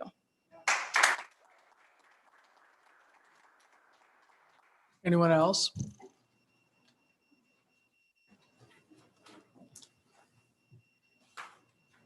Sir, will you move that microphone a little closer? Thank you. Okay. Yes, I'm Harvey Nickel. I live in Jenison, Michigan. I'm a PhD biochemist, and I taught 45 years at Grand Valley before retiring in 2019. I urge you to remove the unconstitutional mask mandates in our schools and businesses in Ottawa County. There's absolutely no scientific evidence that shows the face masks are effective at stopping transmission of a virus such as COVID-19. However, there are numerous peer-reviewed publications verifying that wearing a face mask for extended periods of time has substantial adverse physiological and psychological effects, on many of which decrease the ability of a student to effectively learn in the classroom. One of the adverse effects reported is increased acidity or low pH. As a biochemist, I find that very interesting because I read a paper that shows that the infection of COVID-19 is enhanced by low pH. So wearing a mask actually increases the risk of a person being infected by COVID. Why are you forcing our children to wear face masks that don't work and are proven to be harmful? The removal of the mask mandates must not be linked to receiving the vaccine. Our students should not be coerced or shamed into receiving the shot. We should not be injecting our children, who have a greater than 99.97% chance of survival, with this experimental biological agent that is not FDA approved. The CDC VAERS site lists over 5,000 deaths as a result of the COVID vaccine. This is more deaths than from all other vaccines in the last 20 years, and there's evidence that the shot decreases fertility. The mainstream media and the health agencies are not informing the citizens of the risks of taking these shots. Yet, very effective and successful treatments such as hydroxychloroquine, ivermectin, and budesonide are banned in Michigan. In Africa, where hydroxychloroquine is prophylactically used for malaria, the death rate per million is only 1% of the United States. This whole COVID pandemic has been created by manipulation of data. Yes, the virus is real. It was created. But this was not a pandemic. The total number of deaths in the US in 2020 is about the same as in 2019. Deaths from flu and other comorbidities were reassigned as COVID deaths. Faulty PCR tests were It gave a high number of false positives, and COVID positive patients were placed into nursing homes to increase the number of deaths. The mainstream media was used as a bullhorn to instill fear by constantly highlighting the inflated numbers of cases and deaths. This truth is not reported by the media, but it is available on the back channels. So I demand that you stand up for the citizens of Ottawa County and sign the resolution to restore freedom and to end the enforcement of the mask mandates, and send copies to all the health agencies and to all elected officials in Michigan, especially the governor. Now, I know my time is up, but one of the people who was going to talk is no longer able to be here. His name is Jerry Seaman from Holland. He wants you to have this book, and please read it. Okay, thank you. Thank you.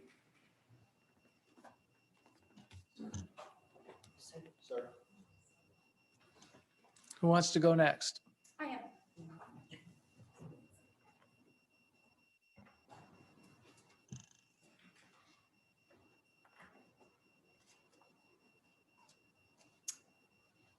Okay, my name is Emily Underhill, and I'm from Allendale. A couple weeks ago, when the health department asked what this fall would look like, they stated there would be a big group, 12 and under, that are unprotected. Well, that is completely false. They are trying to keep the narrative going that our children have to wear this petri dish to protect us from this virus. What a joke. You want to know what's going to protect our children and the rest of us? Our God-given immune systems. If God wanted us to breathe through these things, he would have designed us that way. He didn't. He gave us a mouth, a nose, and lungs to breathe oxygen, not our own contaminated carbon dioxide. He also gave us a brain to think common sense and logic. We are no longer asking you to take off the masks of our children. We are telling you. Today was my son's last day, and that will be the last time he will ever be forced to wear a mask in order to attend school. Never again. The health department also said they are taking very seriously the safety of this vaccine, and that if all of the 4,600 plus deaths reported through VAERS on May 25th were actually vaccine related, that is still a tiny fraction, 0.0017%, she said, of the hundreds of millions of doses. So since the health department says that 0.0017% is a tiny fraction, wouldn't 0 deaths from COVID-19 in the ages of 0 to 19 be significantly smaller than that? Last I checked, 0% doesn't even exist. We will say it one more time. This virus is not affecting children, period. And the health department may be fooling all of you, but they're not fooling us.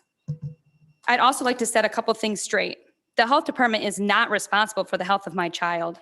It is not their duty to tell me what is best for them. They keep stating that they would rather overreact than underreact. Well, they have zero say in anything that involves my children because they are my children. And last I checked, I was the one who carried them for 40 plus weeks and delivered them myself, not the health department. And it's mine and my husband's fundamental right as their parents to make those decisions, not the health department. Wish she was still here, but she left. And the fact that you guys aren't questioning any of this narrative or listening to the research we've presented, it's beyond disappointing. The letter you sent out to Governor Whitmer in response to us speaking a couple weeks ago, not once did you mention how concerned all of us parents are about our children. Not once. Instead, you called us misinformed and confused. We elected you into these seats, and we have the power to remove you from them. So please sign the resolution to restore freedom and show us that you are standing with us. We'll see you soon. Thank you.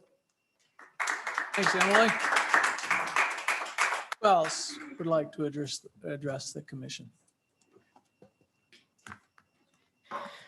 Hi, my name is Amber Shashelski. I am a mom of 5 school-aged children from Allendale, and I have watched them push through a horrendous year.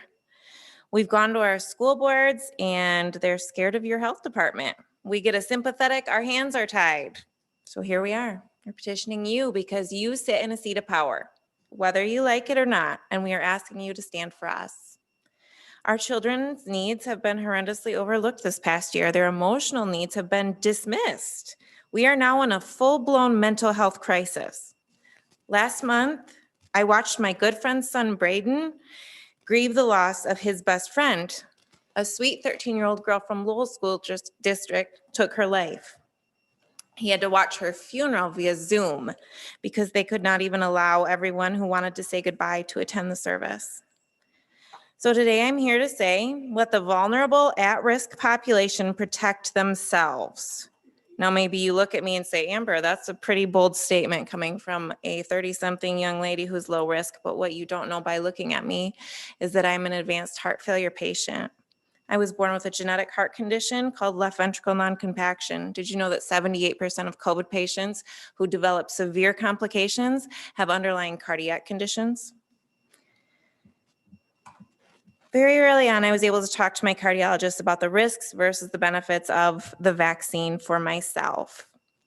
I have always been able and willing to protect myself. That's not new, that's my responsibility. It's not yours, it's not your grandchildren's, it's not anyone else's responsibility. I take the precautions that I deem necessary for myself. Our kids are not super spreaders, and what has gone on in schools in the name of protecting the vulnerable is inexcusable. It's not these kids' job to protect me or to protect you or to protect anyone else. I want to share a story with you to end this. Today was the last day of school for Allendale Public, and my 6th grader came home from school just absolutely exuberant. She said, Mom, it was so cool today. We all got on the bus. The bus driver took us to the bus garage, and we all threw our mask out the window, even the bus driver. And she drove us past the bus cleaners. They sprayed us with water, and we laughed and talked without masks the whole way home. We are done with those, Mom. And she is, and we are. We're done. We're not going to stand for another year like the one we've just experienced. We want masks gone and vaccines 100% optional. We as parents deserve the right to make medical decisions for our own children. Thank you. Who would like to go next?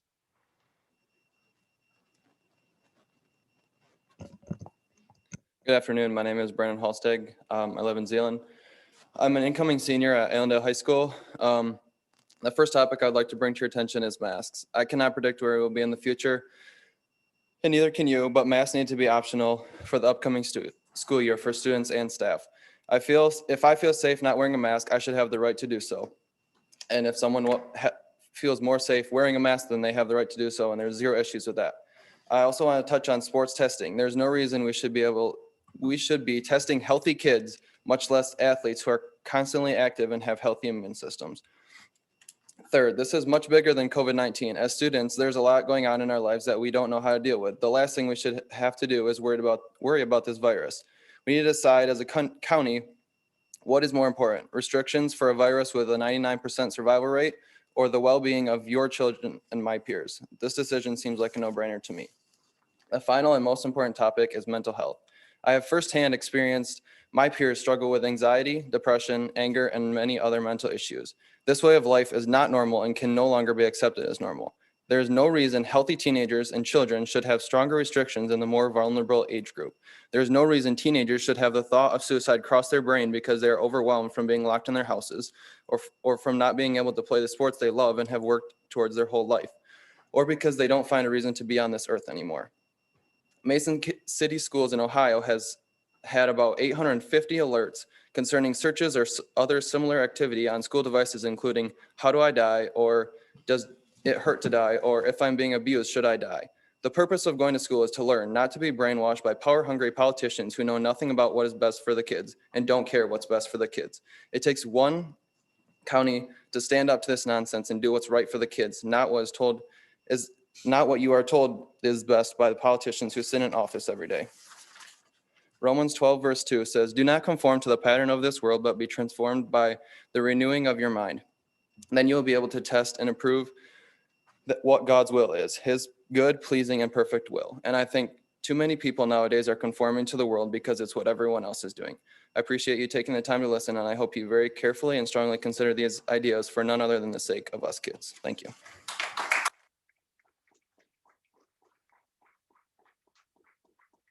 I think your speech instructor would be proud.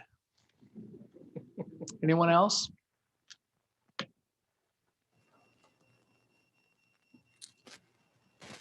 I want to follow the brave senior. Yeah. I'm Liz Remy. I live in Allendale. I talked to you guys before about my child. I have a 4-year-old and I have an 8-year-old that go to Allendale. So my 4-year-old, he has special needs.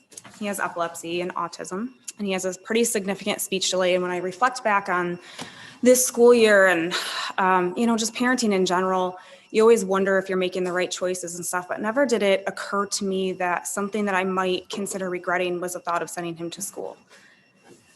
But this big what if question pops into my mind of, what if I wouldn't have sent him? Would he be further along with his speech development? How can he speak through a mask, being labeled as behavioral for taking his mask down, try to practice speech therapy with 2 people having masks on where he's trying to learn to enunciate words. Would he be further ahead? Would he be fitting in with his peers better if he wasn't forced to social distance in a special education preschool room?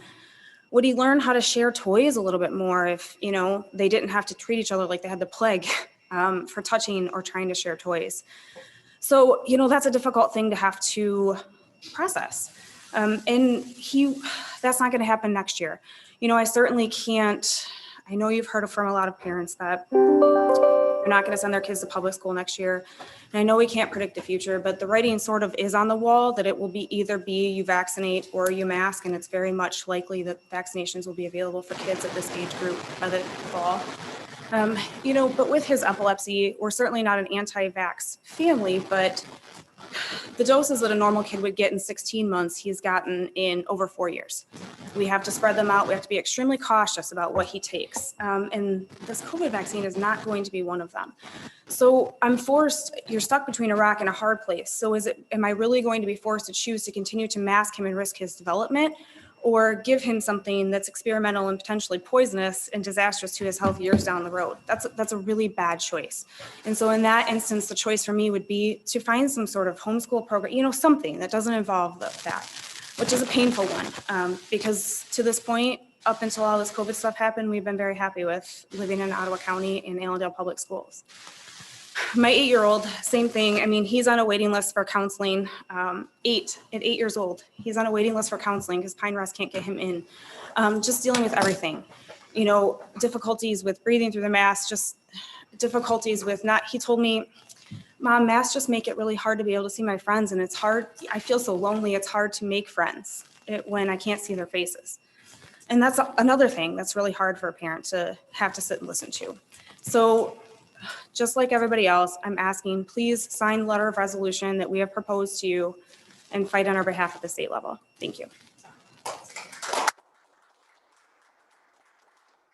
What else?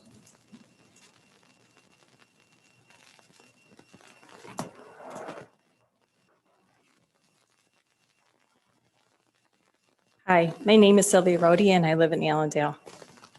The Constitution, which you swore an oath to, protects citizens' rights to life, liberty, and the pursuit of happiness, and the right of parents to determine the care of their children. To preserve these rights, local governments play a limited yet important role, which must not usurp the individual rights of the people. We ask you to pass the resolution to restore freedom, which now has over 800 citizen signatures. Thank you for asking Governor Whitmer to consider lifting the mask mandate for school-age children. We appreciate that. But as our county commissioners, you also asked Governor Whitmer to confirm you have no authority over Ottawa County. Last Friday, Kent County downgraded the mask requirement for school children to a recommendation, allowing schools to make decisions for their own students, which affirmed health departments do have county-level discretion on enforcement of COVID mandates. With 0 COVID deaths, ages 0 to 19, our youngest demographic is struggling with increased mental health issues and suicide ideation. And there is no excuse for continued inaction on their behalf. Summer property taxes are coming due, comprised of payment to our county, which is oppressing our children, and payment to our schools who feel powerless against your health department. Paying that tax bill will be tough, as schools will likely be unusable due to our county's failure to protect constitutional freedoms. So perhaps the $57 million coming in COVID funds to the county should be distributed to families for alternative schooling expenses. When local government ceases to preserve and protect the rights of the people must act to reform the government. In the coming election, we ask you run with a political party that celebrates the accomplishments of the county under your leadership, aligning with Governor Whitmer on strict enforcement of COVID orders on public and private schools, allowing the closure of businesses and churches, earning the Attorney General's praise for repeatedly taking Libertas Christian School to court, creating a DEI office which promotes anti-American, divisive, critical race theory, which segregates people by skin color and views them as oppressor and victim. Being an active member in the progressive organization GARE, along with On Fire cities of Portland, Minneapolis, and Seattle. And promoting Planned Parenthood sexuality education for children in school districts through the county sexuality educator. At this moment, however, we ask you to stand with the citizens who previously elected you in support of the Constitution and civil liberties and pass the resolution to restore freedom. Thank you.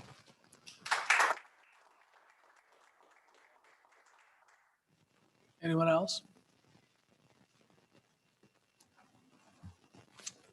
Good afternoon, Commissioners. I can attest to the depression. I have high schoolers, so I know what that is all about, and they have friends who are depressed. My name is Sandy.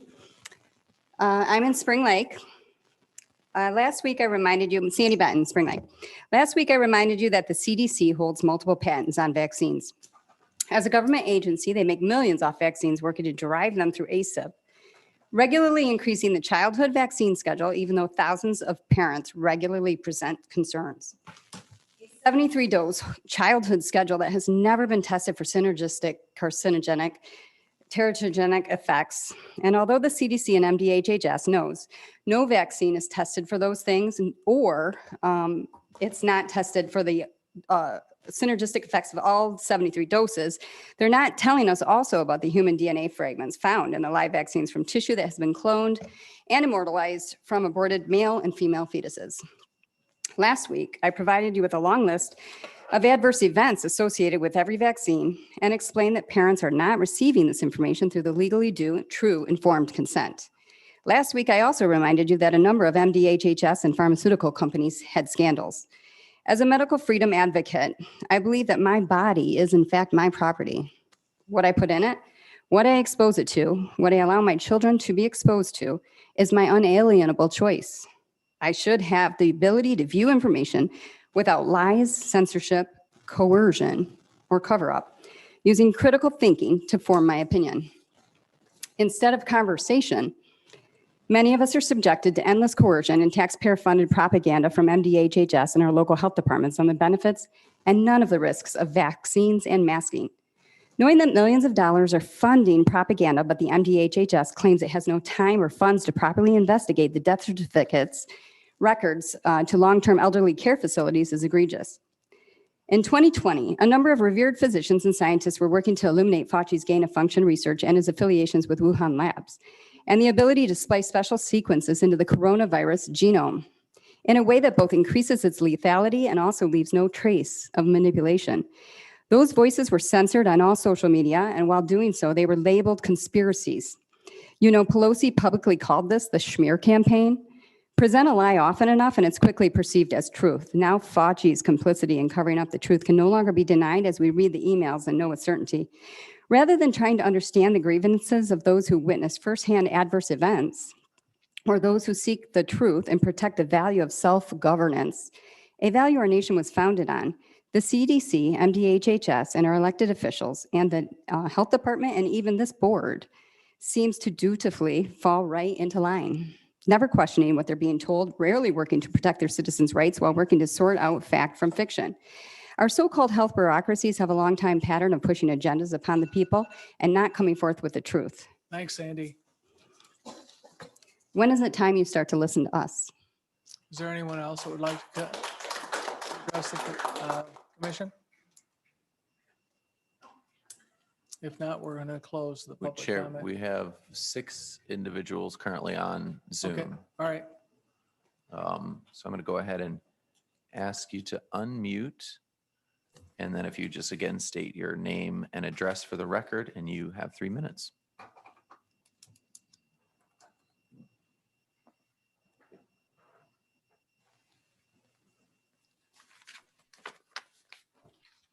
Can you hear me? Yes, ma'am. Okay, thank you. My name is Becky Dieter and I live in Spring Lake. To begin the 2020-21 school year, our family had a hard decision to make. Send our kids to school and wear a mask all day or keep them home to homeschool mask free. We decided we refused to have our children in 5th and 8th grade to wear a mask for the entire 7-hour school day, plus during practice time after school, especially since we know children have a 99% survival rate if even contacting COVID-19. We decided the physical, mental, and emotional harm of wearing masks, along with the other measures required by schools, would be worse than getting COVID itself, which for them would most likely be similar to a cold. We decided to pull our children from public school and complete homeschool for the entire year. This came with great sacrifice, financially, mentally, emotionally, as well as my husband and I both work from home full time, and we also have a 4-year-old and 2-year-old at home. We were able to juggle it all, and I actually very much enjoyed having my kids home with me. However, my oldest two are very anxious to return to normal. They miss their friends. They miss their teachers. They miss being social and involved with all that comes with a normal school day. Our oldest is now entering high school. He participates in football, wrestling, and baseball and does not want to miss out. Our hope is that he doesn't have to. I know not all families were in a position to make the choice we did last year to homeschool, but I know many families who wish they did. 1 year later, if these mandates are not removed, I know of many parents who are now making arrangements to pull their kids and do the same. I've already had multiple families reach out to me and ask for more information on homeschooling.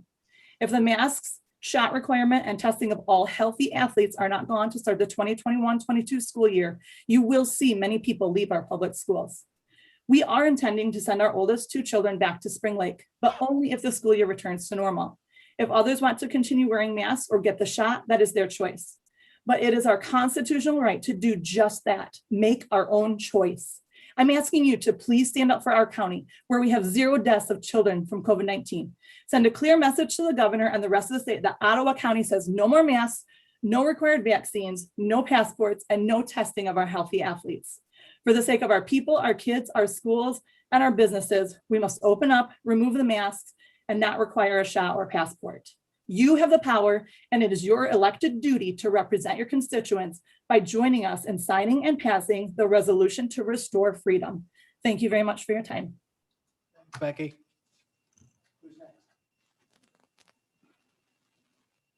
All right, next we have,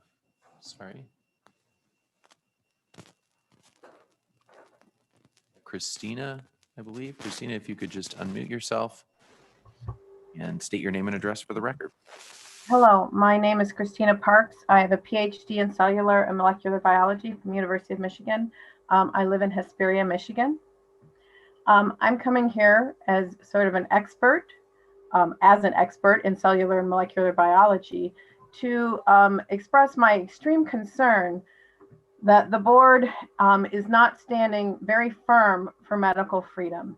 One of the reasons is this is an experimental, it's called a vaccine, it's not a vaccine. I was at the University of Michigan when they were pioneering gene therapy, and in fact, this is an experimental gene therapy with a viral protein. This is extremely concerning because the viral protein, the spike protein, is actually responsible for many of the deleterious effects of COVID. If COVID is concerning, then having our cells crank out millions or billions of copies of the spike protein is even more concerning. Even more concerning is the idea that our youth, who are already under extreme mental stress and pressure to want to get back to normal, are basically being coerced into taking this experimental treatment in order to get back to normal. Some of these kids who are at the brink of a mental health crisis would do anything to get back to normal. I've actually stopped and asked several teens why they got the vaccine, and all of them said, so I can participate and go back to normal. That is their main concern. They're not concerned about whether this will affect their fertility, whether it will cause cancer, whether it will cause a thromboembolic event.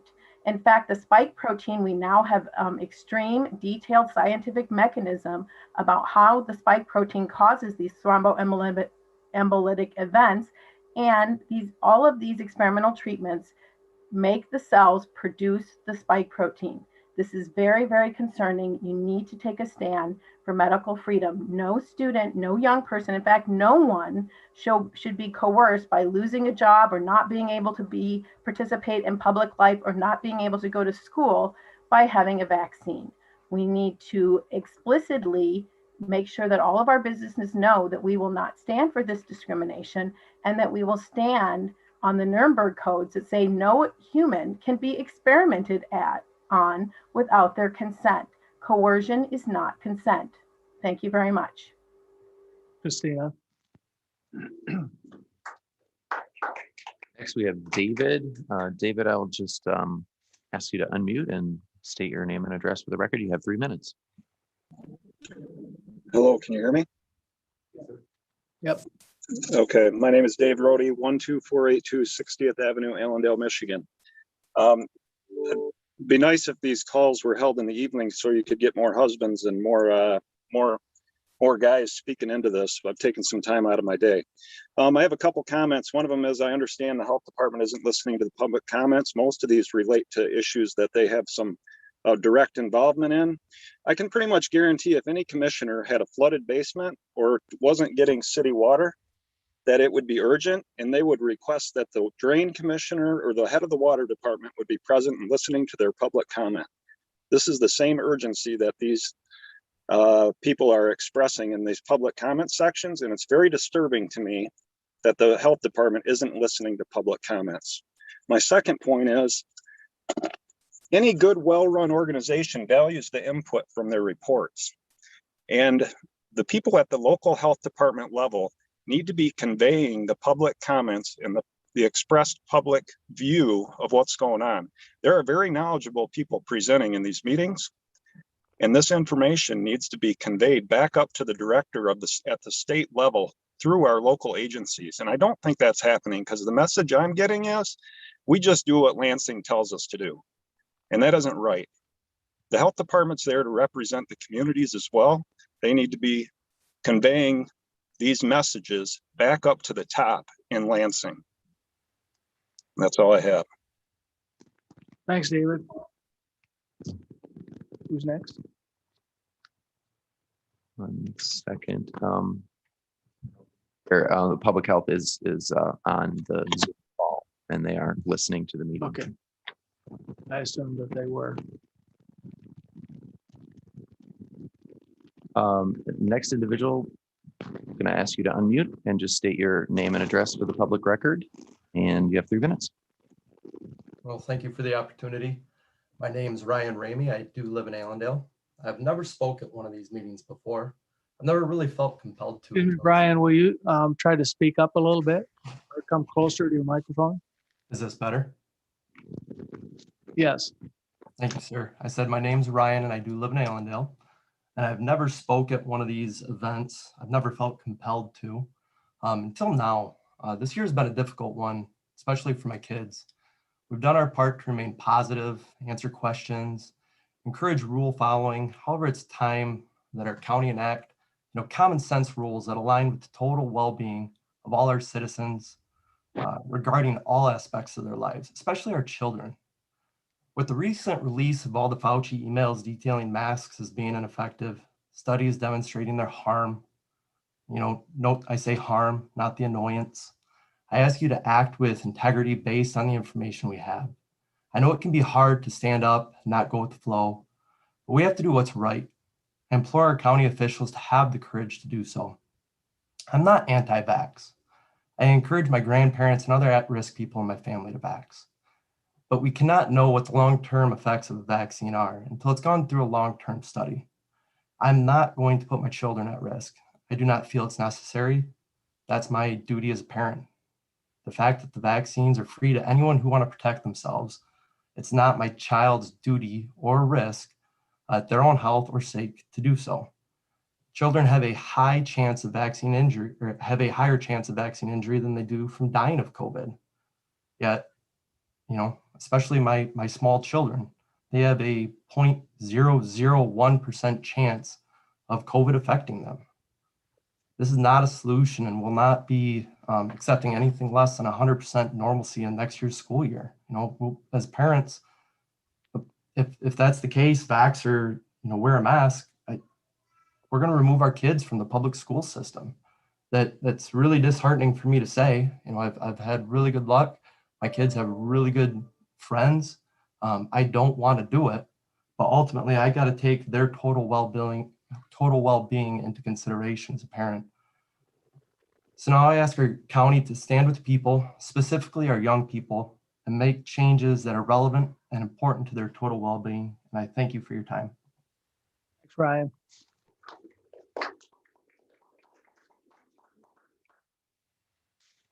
Next, we have Lene. Lene, I'm gonna unmute you and Okay, can you hear me? Yes.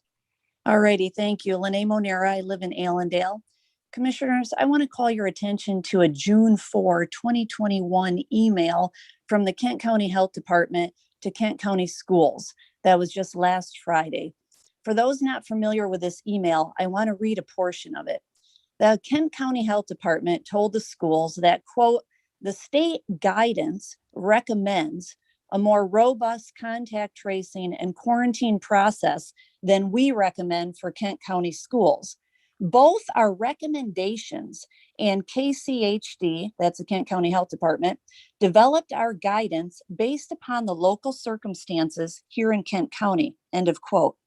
The email from Kent County Health Department goes on to give recommendations, not requirements, but only recommendations concerning contact tracing, quarantines, and masks.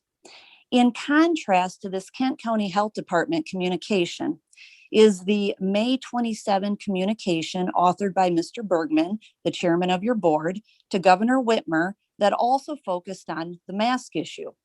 Now, that letter asked for the science and data behind the Mask Up campaign. And thank you for that, because we've all been asking for science and data for the last 14 months. But in your letter, I'm curious why you repeatedly use the words, quote, mask mandates, end of quote, when the Kent County Health Department just recognized that there were no mandates, but only recommendations. And if Kent County has discretion to disregard what they call more robust state guidance and is merely making recommendations concerning masks, why can't the Ottawa County Health Department do the same?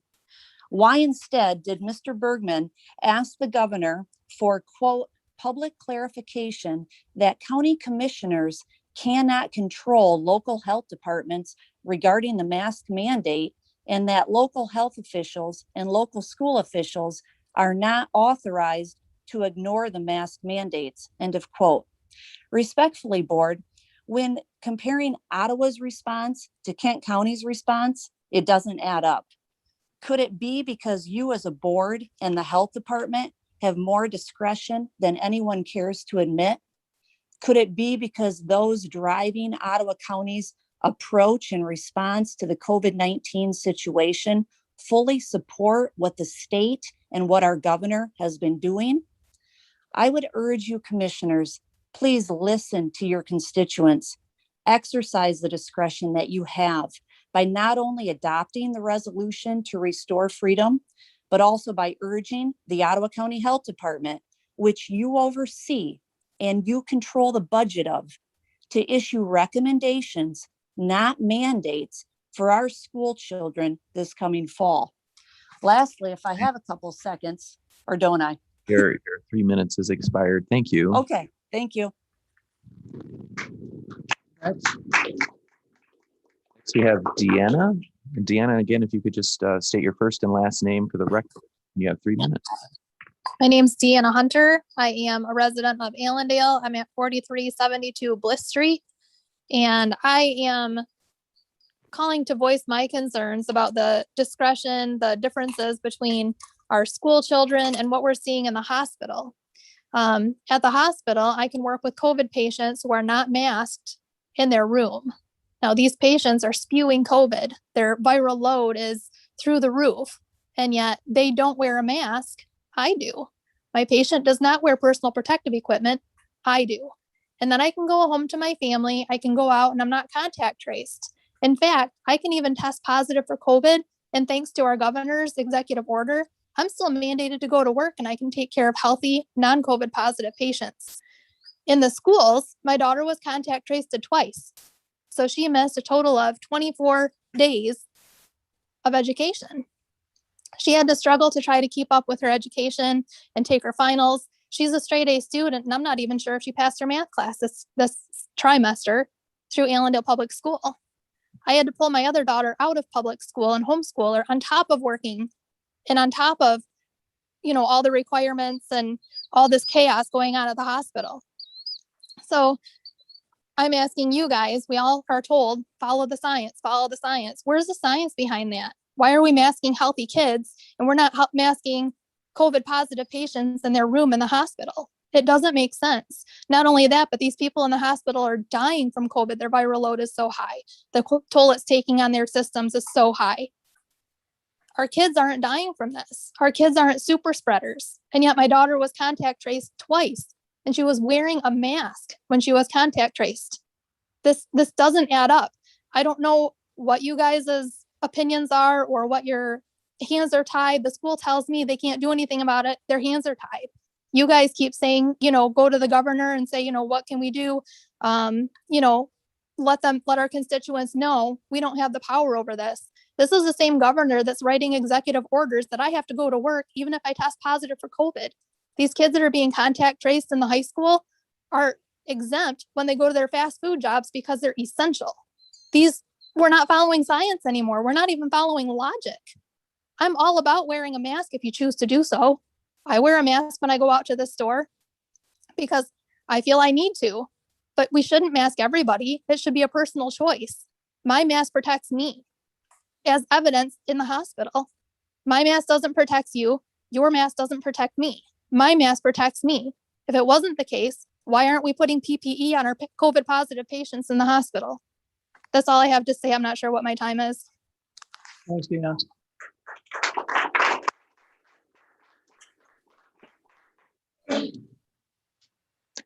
And that was the last public comment, Mr. Chair. Thank you. All right, that means that we can get a motion to adjourn. So moved. Moved and seconded. Comments or questions? All in favor, say aye. Aye. Same sign. Thanks.